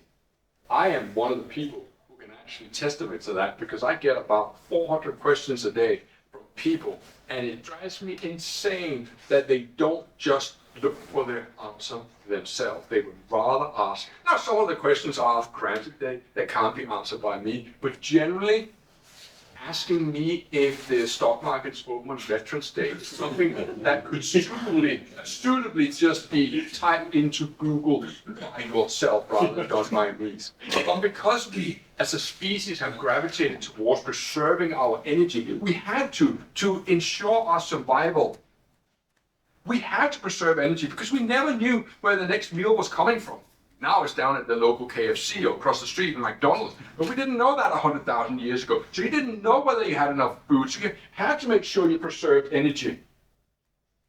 But when it comes to trading, I have a long time ago come to the conclusion that the profits I make during my workday is the result of the work I have done on myself, outside of the trading day. I just want to repeat that. The profits I make every single day are not the results of what I'm seeing on the chart. It's the result of the conditioning of my psyche that I have done when the markets were closed. Here's an example. Are you okay? Am I okay? I am not okay. Holy shit. We are so far behind. We're supposed to finish in 10 minutes, and I'm on slide 12 out of 60. Yeah. Right. And cracking on. Here's a chart of the FTSE index. Since the open at 8 a.m., circled in red down here. The index has rallied and has now traded 2 hours. The most recent bar is trading below the low of the highest bar. That means a sell signal in my brain. So I'm selling short the FTSE index with a stop loss above the highest bar of the day. In other words, I've sold short here because this bar here has closed below the low of the highest bar.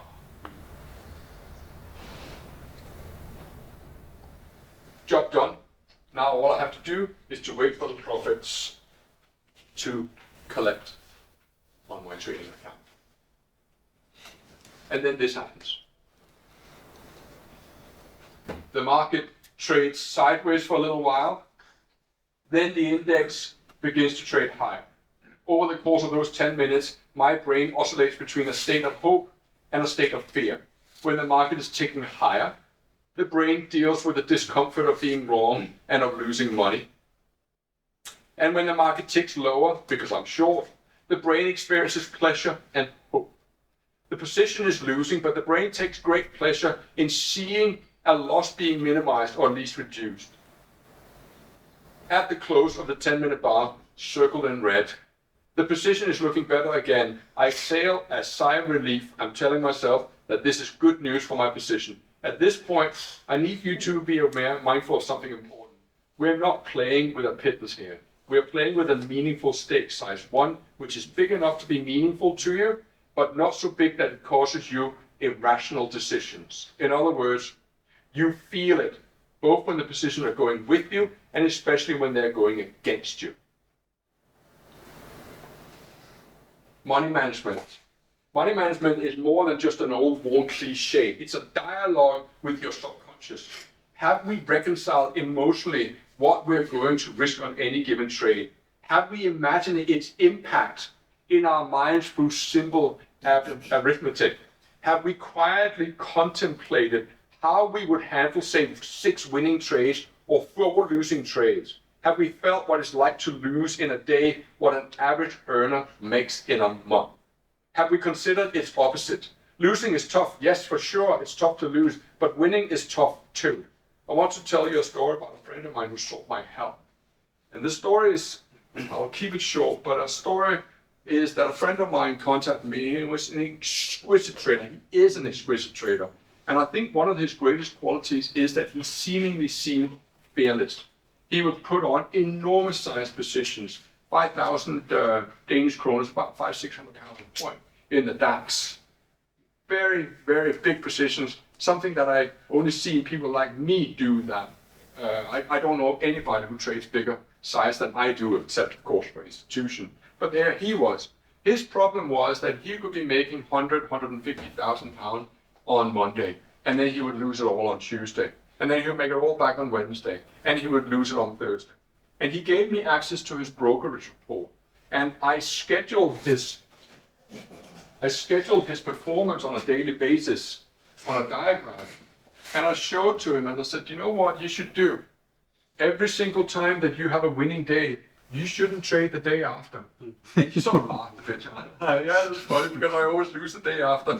He said, yeah, you do, but don't laugh because you don't know why you're losing. You think that you're just unlucky, but you're not.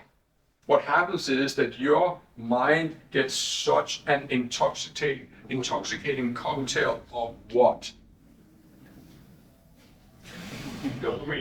Dopamine. It is such an intoxicating cocktail that you are simply acting out irrationally the day after.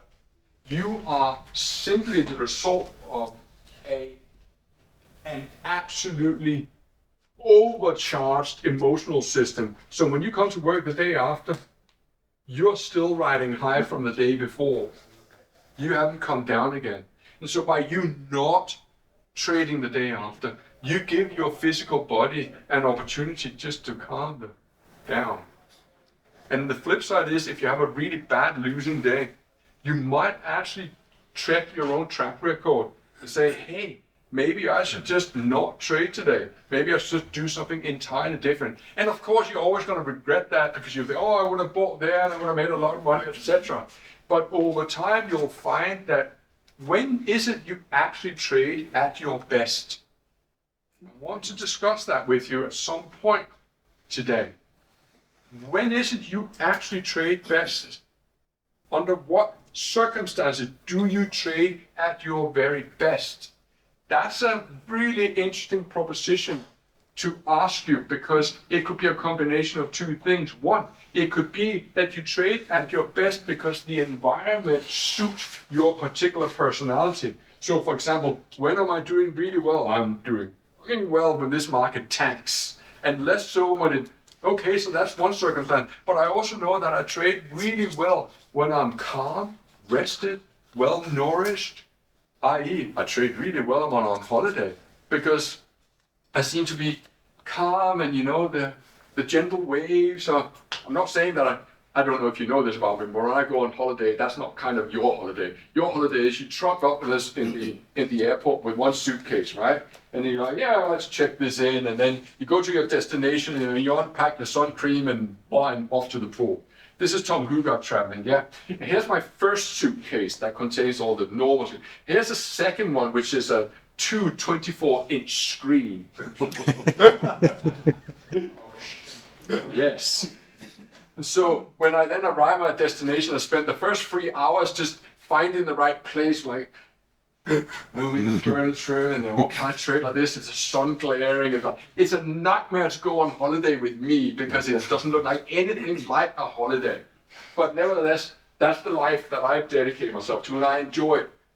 It's not like I'm doing it out of duty. I'm doing it because I actually love doing it. I love just nipping up from the pool and go, okay, and sit down, calm myself down, and then trade. Okay, so I told my friend, stop trading when you had these bad days, and stop trading when you have the good days. If it's just a mediocre day, but when you have these blowout days that you're so good at, stop trading. And he sent me his broker report a few days ago, and he'd taken he deposited 10,000 pounds, and it was now, I think it was sitting at 80,000 pounds. Bear in mind, over 4 days. And I could see he hadn't traded. He'd made really good money on the first day from 10,000, I think it was 25,000. And then there was no trade the day after. I was so happy for him. Because I think what happened was he just gave himself time. And unfortunately, it wasn't because he was busy with something else. No, he actually learned from his own behavioral patterns. Are you learning on your own behavioral pattern? Are you even mindful of it? Because if you're not, you're destined to make the same mistake over and over. You see, I believe this is what I call solution part one, that there is a stake size sweet spot. There is a stake size for you where when you're trading this stake size, and of course it is going to be varying, the Dow will have one stake size, the FTSE will have another stake size, the Nasdaq and so forth, but there will be a stake size, let's stick to the Dow, where you feel, okay, I'm operating with a 50, 60, 80 point loss. If I take the loss, I'm not going to go, oh my God, man, this is the end of the line for me, I'm going to problem. I just massively, and I just, oh.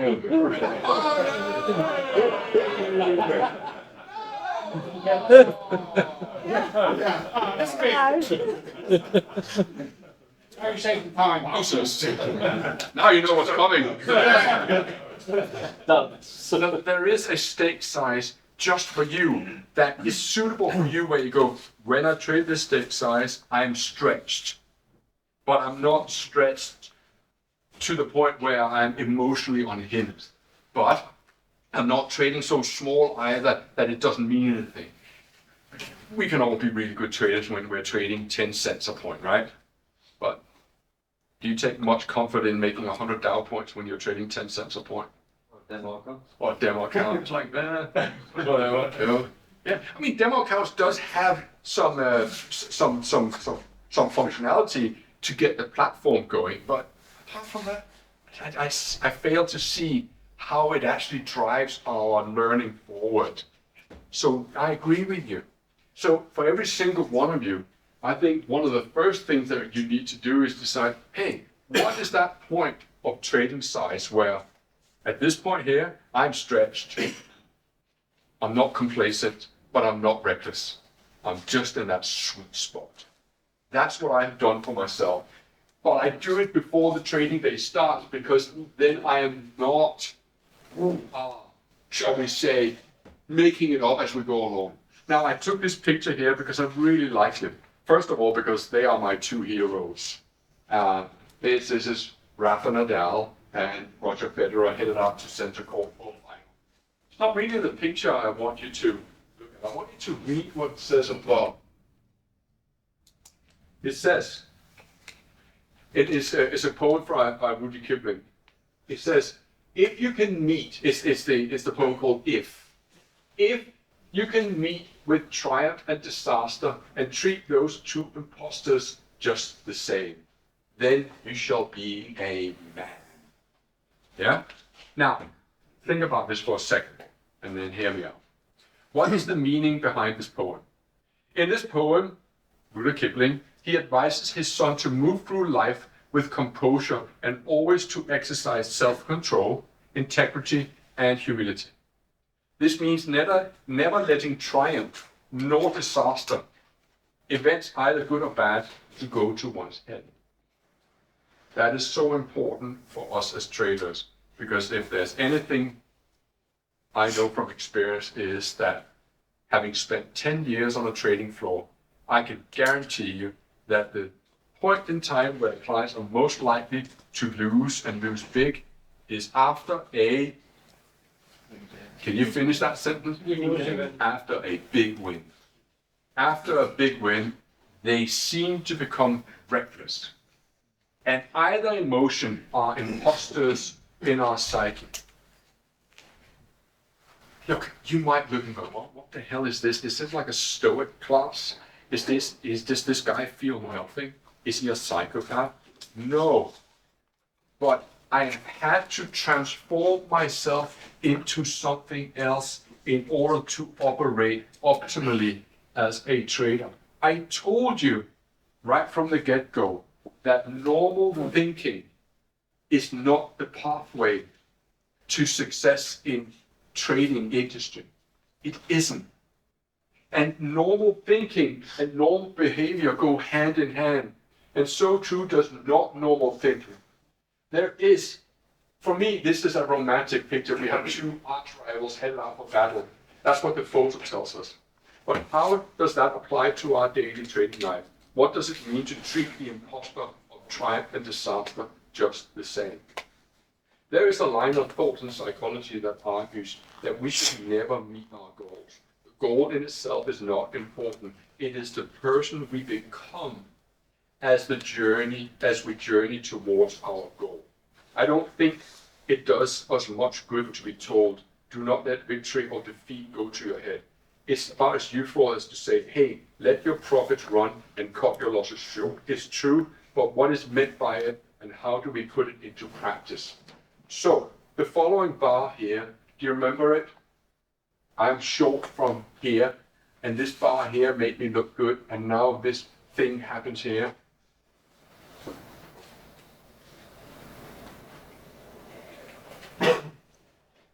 The problem that many traders experience is that when they execute the trade and they put a stop loss in, they have not actually considered the loss they will experience if they are stopped out.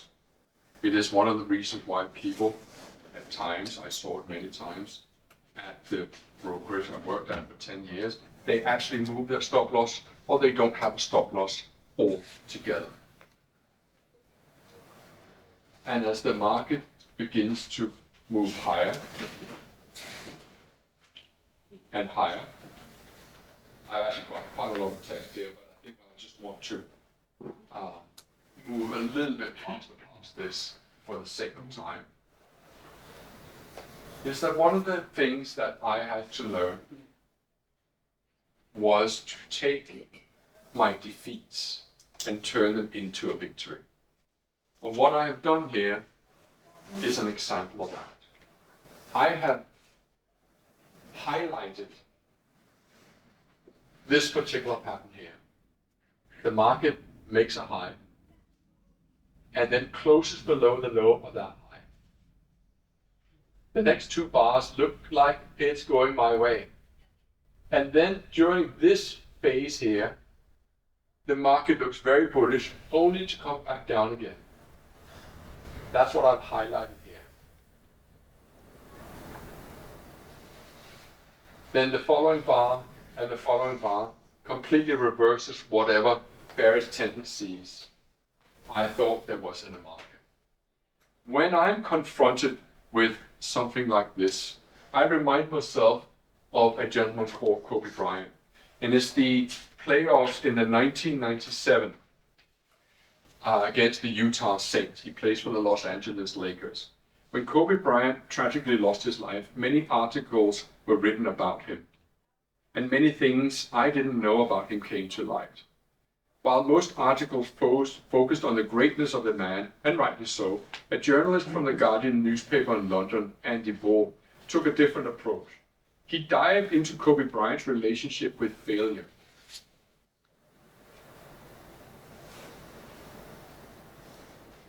Kobe Bryant racked up 14,000 misses during his career, well over 1,000 more than the second player on the list.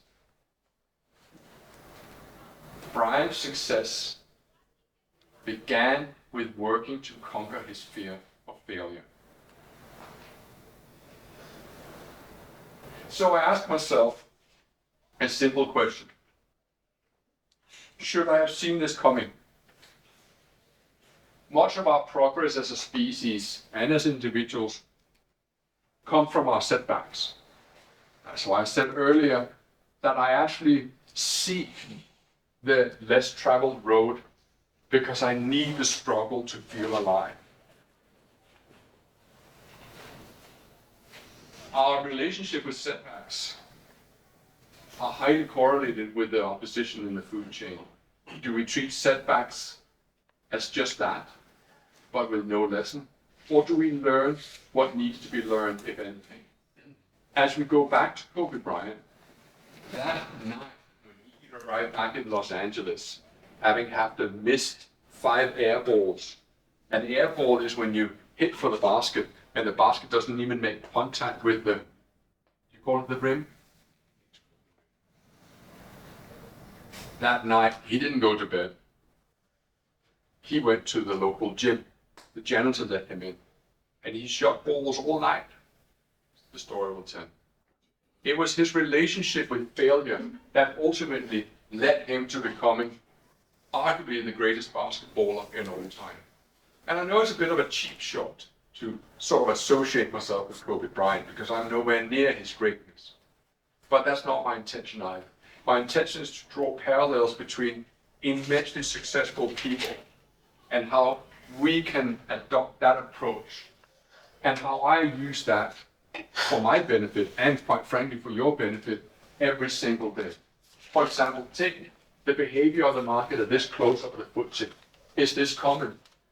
So as this happened, I began to question myself, saying, hang on, I lost here on this trade here, and I thought that was a dead cert. And I thought, particularly after this candle here, that this market was going to go lower. Is that something that happens often? And to my surprise, I realized that this pattern was something that is quite often associated with trend days. I began to seek out the material. For example, here we got a close below a prior bar low. Great. Okay, so I will see this. This is probably we're going to go back down again. But that high of that candle here becomes highly critical. It also happened here. This looks like a dead cert lower. But the moment the higher of that is violated, it sets about a move higher. It also happened over here. Downtrend, a micro downtrend admittedly, in an uptrend, but yes. And then we have this candle here. And I'm thinking, wow, this market's headed lower. Now the high of that bar becomes highly critical. And so, had I not done that research, I would not have been able to navigate the markets like I did this week, because a near identical pattern had happened on Thursday night. I was short the FTSE, and I was short in about, I think it was about 1,500 pounds a point. It was about 1,500 euros, I guess, sort of the exchange rate. The pound's not been the strongest. And I was short for about 63. And the market had just made that pattern there. And before I knew it, the market was trading up at 72 again, taking out the high of that particular pattern there. And I remembered the research, because things that we investigate, things that go wrong that we then draw our attention to, stick in our minds. And I closed my short position immediately, and I was full-blown long. And this is not a fairy tale story, because no sooner had I bought it at 72, now at 1,800 pounds a point, did it go back to 68 and but it just sat there, 68, 67, and then 70, 79, and then it went 72, 73, 74, 75, 76, 78, 78, 79, 80. And all of a sudden it was like it took a life of its own, and you're thinking that this is like better than sex. It's like when it just, maybe I had the wrong partners, but it was just, just amazing. 80, 81, 82, 83, I'm thinking, wow, this is 18,000 pounds, 22,000 pounds. Had I not done the homework, I would never have caught that lesson. Here's another example here. Just showing you, all of this of course will be available to you. So this is a beautiful example. This is a downtrend. The market over here makes a double top. And then you have this particular part here. It's like, wow, we headed back down again. Now this becomes so critical in my research. And I would never have uncovered that had I not lost money on it to begin with. And then going back and why did I lose money there? What is there a lesson in here for me to learn? So, solution part 2 is review and discover. Discover your weak game.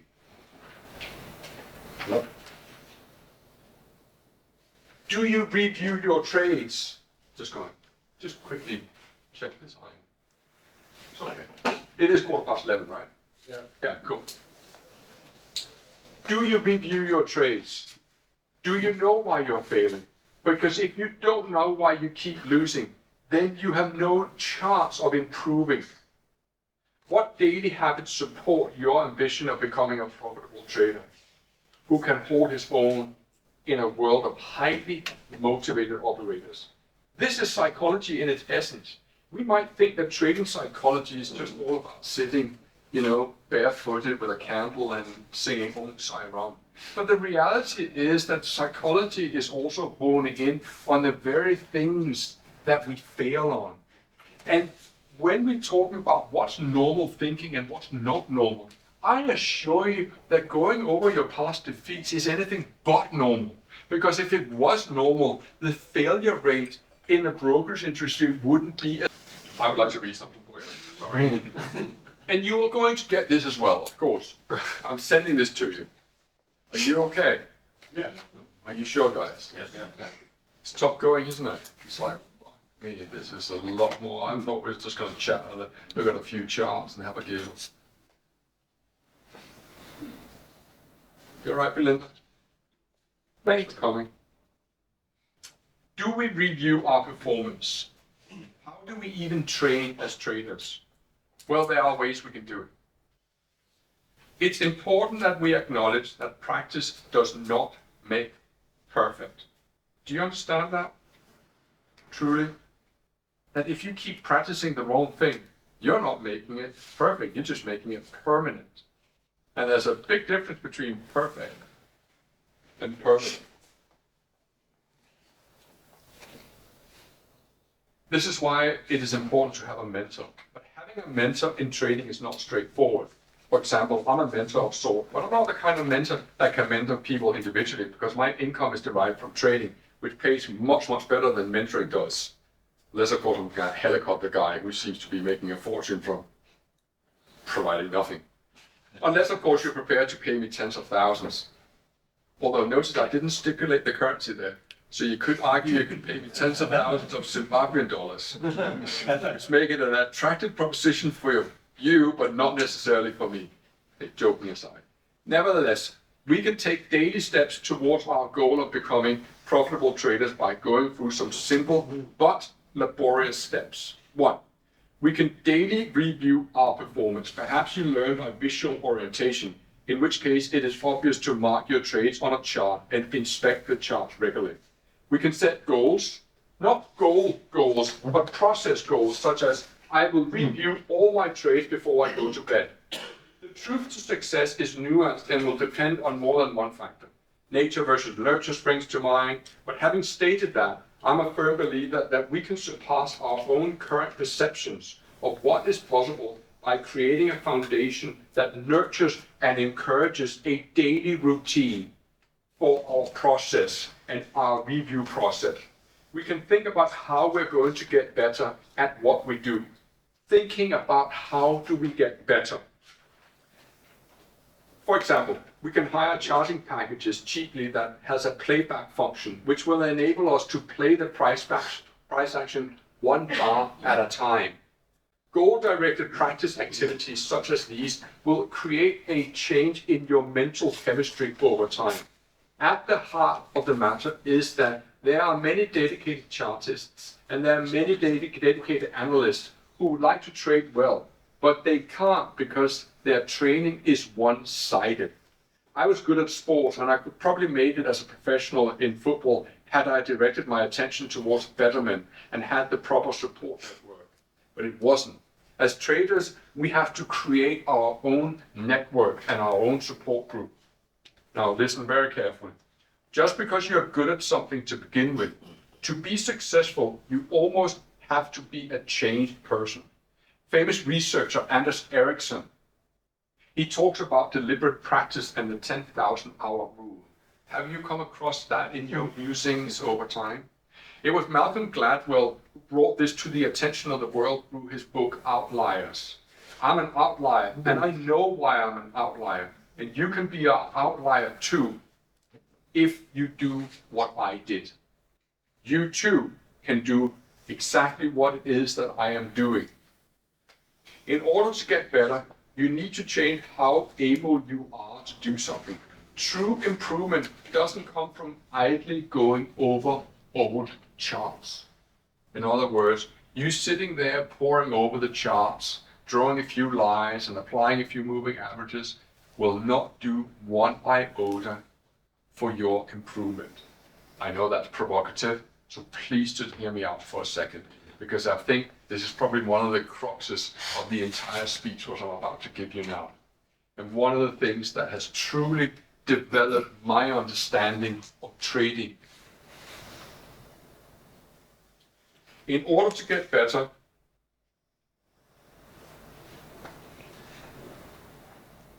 what does improve your performance is not quantity but quality of the problem. If I ask you to review the DAX for the entire week on a 15-minute chart, you might go to work and perhaps apply your own perception of the chart. However, if I ask you to review the entire week of the DAX, specifically homing in on the amount of time that the 15-minute chart closes below, say, a prior bar low in the time frame from 9 a.m. to 10 a.m., and again from 3:30 in the afternoon to 4:30 in the afternoon, that's the EU session and the US session, then your training becomes much more specific. It becomes much more focused because your mind is trying to solve a problem. I'm going to just rephrase in my own words, although this were my own word, what I just said here. Anders Ericsson argued that in order to become an expert at something, you have to apply your effort for 10,000 hours or more. This was popularized by Malcolm Gladwell. But actually, Anders Ericsson argued that's not what I said. He stated, no, you don't become real expert at something just because you spent 10,000 hours. What our research found was that the people who became truly outstanding in their chosen profession had spent 10,000 hours trying to solve a problem. Not just, look, how many people in here have been driving for more than 20 years? Well, that's a fair few. And yet, just because you've driven for more than 10,000 hours, which you probably have by now, doesn't make you a good driver. I know that you probably think you're a good driver, because that's what we just think, we're great drivers. But truthfully, you do know you're not a good driver if you ever get one of those red letter days. A red letter day is a concept where a friend of yours invites you to a race course and they plop you into a Ferrari. And then you just realize how staggering shit a driver you are when you're truly putting, what do you call it, a pedal to the metal, and you're doing down 120 and you're trying to do a corner and thinking, oh my God, now that is you trying to solve a problem. But if you're just cruising down the, whatever the motorways are called in the Amsterdam network. I'm into Autobahn. The Autobahn, ja. Ja, wir treiben die Autobahn, ja, das ist gut. But if we're just driving mindlessly and not really applying ourselves, we're not improving. And if you're just analyzing the DAX chart with no specific agenda, you're not improving. But if I'm saying to you, I need you to mark every single time that the DAX current bar closes below the low of the prior bar in both the 5-minute, 10-minute, and the 15-minute, all of a sudden you have a specific task that you're trying to solve, and whether you like it or not, but your minds are problem-solving machines. It loves to solve problems. You might not know this about yourself, but that's just a whole evolutionary process. Why we are where we friggin' are is because we love to solve problems and betterment. But if your whole focus on technical analysis is to go, just put in a few oscillators and a moving average, and then you will not improve. But if you ask target-specific questions and seek their answer, such as, how often does this trade that I just lost here, how often does that actually happen? All of a sudden, that's the effort that made me 22,000 pounds in 37 minutes on a Thursday late evening. Had I not done that, I would never have derived that. The lesson would have been lost. That, ladies and gentlemen, is what takes you from a normal thinking human being to a deliberate practice. And he didn't say that you should just spend 10,000 hours, look at charts, and you sit there and go, I'm just going to, okay, do 5 hours a day, and I'll do 365 hours, that'll be 1,200 hours a year, so in 8 years, I'll be an expert. Fuck, you won't. But if you dedicate a specific question and let your fantasy rule it, why do you think I came up with the school run and soccer mom and whatever they call fishing technique? Those are research-driven questions driven by my curiosity. And that curiosity was driven by being fucked in the ass by the market. In some situation, why do I keep losing? I'm sorry for the language, it does happen. In the rounds of enthusiasm, I sometimes just get a little bit carried away. But the amount of time that I got from the mind because the market did something I didn't expect was the trigger to learning more about myself and the market and derive target-specific exercises that my mind had to solve. Right there is one of the key elevators to where I am today. In conclusion, the hours spent is less important, even though that is what Malcolm Gladwell argued. What will improve your performance is solving specific problems. That is what Erickson really meant in his work about deliberate practice. You are completing a task rather than mindlessly going over an old routine. So 10,000 hours of just doing something is not correct. You have to operate outside your comfort zone, and you will only get outside your comfort zone by being accustomed to something that you have not seen before. What can you change that will improve your performance? Many will not know it. And as a result, their trader training is just the act of going over old charts. That is a problem because that's where apophenia sets in. Apophenia is the act of seeing things that aren't there. So you're looking at a cloud and you're going, oh, that looks like my old school teacher, or oh, that's a pattern that looks like something, but it is not target-specific exercises. And the mind, as I said, is a problem-solving mechanism. And so if I show you the FedEx logo and I said there's an arrow in there, your mind goes to where's the logo? Where's the arrow in the FedEx logo? Well, it's in there somewhere between the D and the F, or the F and the E, I can't quite remember now, but it's in there somewhere. And so if I just tell you to look at the FedEx logo and go, okay, great, what am I looking for? Well, I've seen that before. But if I tell you that there's a naked woman or a naked man in there, go, really? Where is that? Now you're really beginning to look. Cannot overemphasize the level of jet fuel it did to my trading career. The school run strategy was developed as a result of it. The fishing technique was developed as a result of it. To name a few. So while we don't have specific teachers that can help us, because we don't. I mean, maybe you can help your student and so forth, but I don't have my capacity to help you individually. I don't need to. You can actually help yourself. It is one of those professions, like Kobe Bryant. He didn't need anyone to drive him into the gym at midnight. He just did it himself. But of course, it requires energy. It requires an enormous amount of energy to do this. So I want you to take me through and just keep an eye on things. I have to check out in 30 minutes as well. I have split my trading training into different categories. And I confess that much of my life is split into a similar kind of categories. I will have what I call technical improvement. It looks a little bit like this. I will say, okay, I want to have a very good grasp of the FOMC. I want to have a good grasp of gap up analysis and gap down analysis. I will have a very target specific training in the 15-minute chart and the 5-minute chart.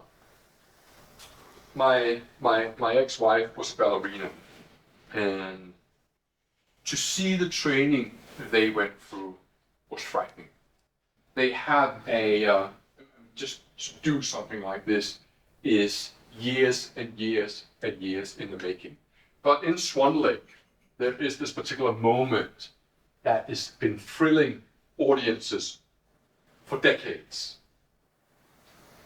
It's called the fauteuil, I think. I'm not even sure if I fauteuil, where they stand on their toes, one-legged, as they pivot around with the other. The other foot never touches the ground for 32 rotations, and the foot goes up and down, up and down. I mean, I can barely stand on 2 legs on my toes, and they're standing on 1 for a rotation of 32 times. They're losing balance. Now, how do you do that? Well, you don't just do it. When you choreograph a routine as a ballerina, you take small segments. You perfect it. You work on the new one. You perfect it. You go back and you incorporate the two, because now you're forgetting something of the other one. And you build a puzzle until a complete picture has emerged. As a trader, I urge you to show patience with yourself, because you have probably never been accustomed to someone like me who is just yapping on from an A4 piece of paper for 2-3 solid hours talking all about how you should train, rather than just showing you a million different charts. Oh, you should apply this and no, I'm urging you now to go forth, as they say, and be much more specific in your training. And let that training be driven by your curiosity. Experience something in the market that upsets you, something where you're taking a loss, and then you say to yourself, hang on, why did I lose here?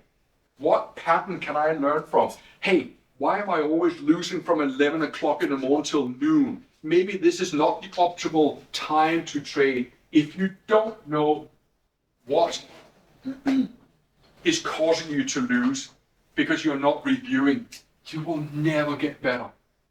And that's okay, because I'm just the guy on the other side that will take your money. But you don't really want that, do you? You want to be the one that takes money from me, or you take money with me from other people who are less prepared. Trend day trading, a simple example of deliberate practice. I think we're going to have to skip this, I'm sorry, but this is all in the notes, of course. But what I wanted to say with these charts was that I had to learn how to trade trend days. Do you know why I decided I needed to learn that? Because of the amount of money, the sheer volume of money that I lost from not being with the trend and quite often being against the trend. And I needed to learn why I needed to train my mind to handle these days where the market was in a one-way direction. And I did that through target-specific training.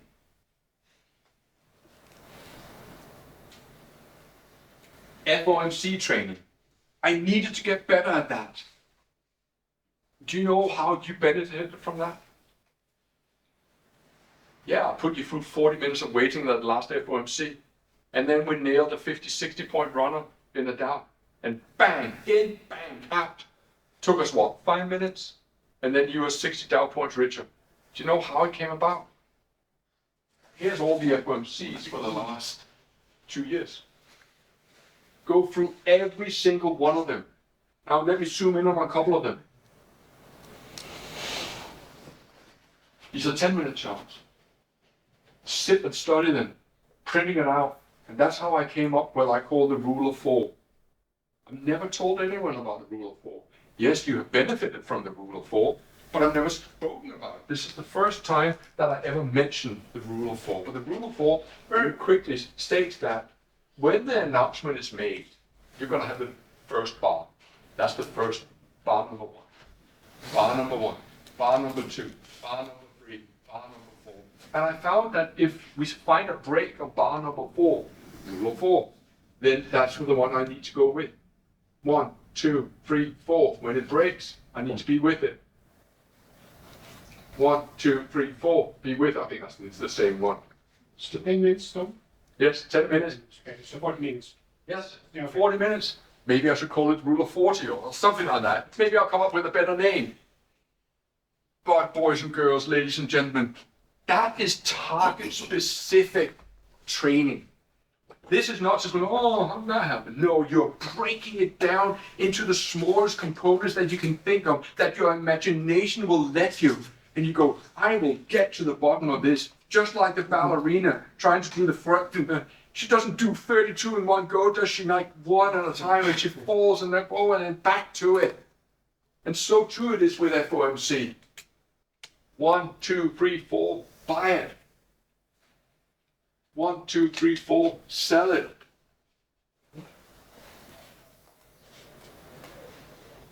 One, two, three, four, buy it. Ooh, need to experience that too. Where would I put my stop loss if I'm wrong? Yeah, I need to have answers like that. That is target specific training. I also do technical maintenance, ladies and gentlemen. Technical maintenance, do you know what that is? That is a reminder of what a stupid idiot at times I can be. How could I buy here? Okay, fine, so you bought there, but really you want to buy more? You can tell from the footage this is a long time ago, right? This is from back in 2013. But I want to be reminded of what an idiot I once was. Can you think of any worse trading than this? I'll let you feast on this abomination of trading for 10 seconds. Do you know how much money that cost me? Well, it actually says it right there. 17,825 to be specific. I need to be reminded of that kind of trading, which is why you'll never add to a losing trade. Ever. I need to come face to face with my own inadequacies. Past or present. I can never be complacent. That's part of my trader training. I also need physical maintenance. I started today with the first thing I do, get out of bed in the morning. So, I have a path that I walk depending on where I am, but here I just set the clock and go, I'm just going to walk for an hour. And it's not like really swing the arm because I've had a series of injuries this year and I'm getting back to being strong again. And I just said, I can't run yet. My rescuing that German guy absolutely buggered up my back, but I can walk and I'm walking. And part of my physical regime is being out there. It's scheduled. I know I need to do it. And so I use a watch to know, am I improving? Am I slowing down? And I can feel my hamstring is getting stronger and stronger. It's not so stiff anymore. And you know what? When you're in your 50s and your hamstring is not playing up anymore, that is freaking, oh man, that's an amazing feeling. You don't have that because you're probably not a day over 20. But when you're getting up there, you're thinking, yeah, feeling strong. I'm getting better. I'm getting stronger. I want that because I also have understood finally that body and mind go hand in hand. And when my body is strong, my mind seems to be strong as well. That is why it's such an important part. But there's more to it. I also have what I call mental improvement. And in particular, my little trick is I have two things that I call, I have my book of horror. It's described in my book, but I also have the white paper exercise. The white paper exercise is essentially a brutal exercise. I sit down in a very quiet place, and I ask myself a question, and I have a piece of paper, and I close my eyes and say, why do I let my losses run? And the first thing that pops in, no filter, because you don't want to be wrong, because you want to prove to the market that you're stronger than the market. Anything that comes in, you just scribble down. And then once you're done with the white paper, the black paper exercise, you look at the option and go, Jesus Christ, am I a freak? Because it is the undiluted truth that comes out. No ego involved. It's just how you feel. It just bubbles up to the surface. And through that exercise, I have gotten rid of some mighty disgusting habits in my life, in particular in trading. So the book of horror is something that I remind myself. I actually stole someone who did their own book of horror, and I had my own, but it was nowhere near as pretty as his, so I just used his, because oh, they're really beautiful looking chart. He made such an effort, but it's basically just, hey, I sold short and so forth. And this book of horror doesn't necessarily have to be trades that are extremely bad. It can just to be remind you that you need stop losses. So solution number 3 to my trading, the trading psychology, is that posing specific questions has enabled me to develop a much sharper edge in my trading because I'm not embracing every single aspect of the game. There's no math to get you out of having to experience uncertainty. I've already said this, that if you want to trade consistently without the swings in confidence, then you have to learn to accept and tolerate and even celebrate the feelings of uncertainty. And the way that I do that, ladies and gentlemen, is by posing specific questions. As Erickson says, that is deliberate practice. Me just poring over the charts on a Sunday afternoon, hoping for the best Monday, is not specific. Now that, ladies and gentlemen, is the difference between target-specific exercises, also known as deliberate practice, and just nah. And we don't do nah, because nah doesn't lead to consistent profits. I wrote Best Loser Wins just because I wanted to tell people how it really is to be a professional and where so many people go wrong. Now, the names tells a story. Everyone's a chart expert. Well, I wrote that because I wanted to tell people that charts is only one part of the story. The curse of patterns, I wrote that because no pattern is ever 100% successful. And we suffer as human beings from something called apophenia, where essentially we see things that aren't there. I wanted a chapter about finding my humanness, because to be a good trader often means to confront those demons that Rudyard Kipling calls the enthusiasm and the defeat, and just be completely at peace with whatever transpires. Almost like I tense my middle muscles and my core, and I feel nothing when I win or lose. So I sit there and I just dispassionately look at the money coming in or going out. Next. You guys have been amazing. Your patience is beyond incredible. We are nearly there. 2 more minutes, okay?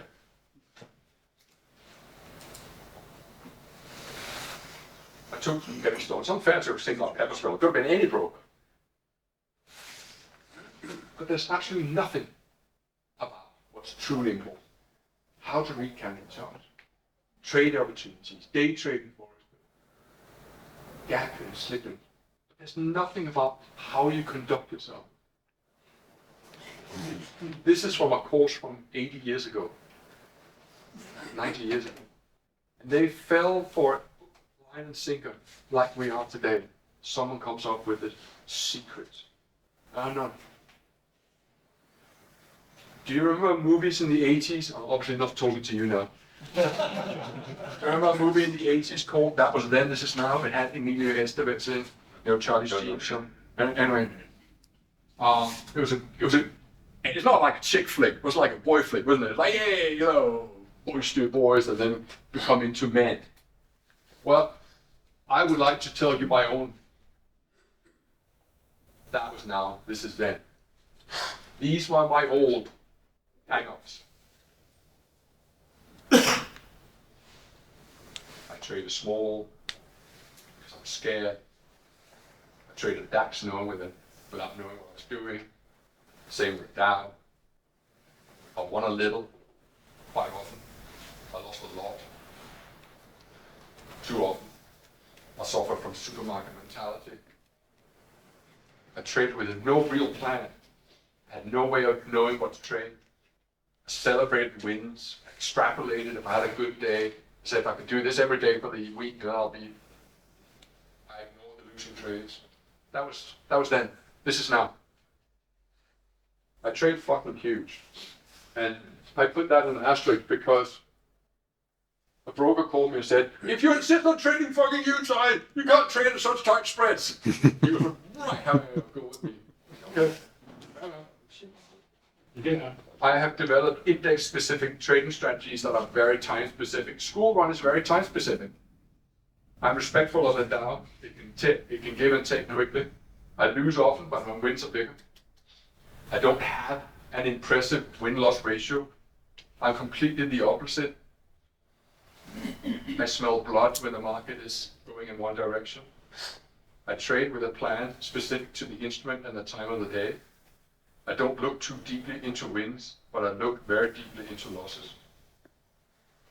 I'm extremely attentive post-trading to how I could improve. So, in the final slides, say that I asked you, how important is the right mindset in trading? And when you ask this question to people, it's a bit of a loaded question. You know, a loaded question? Oh, I know he's gonna go for a high percentage here. And I was like, oh, I'm probably gonna go with 75%. But here's the thing. Please stop and think for a second. Most trading techniques have at best a 65% chance of success, a little more than a coin flip. Then why do we lose 90% of the time? You wouldn't lose 90% of the time if it was a coin flip game. You just wouldn't. You more or less break even. Wouldn't be overly exciting. If successful trading is large degree determined by our mindset and our ability to withstand discomfort and pain, then why do all brokers, all educators, and all trading bookshops, and all bulletin boards, and all web pages all focus on techniques?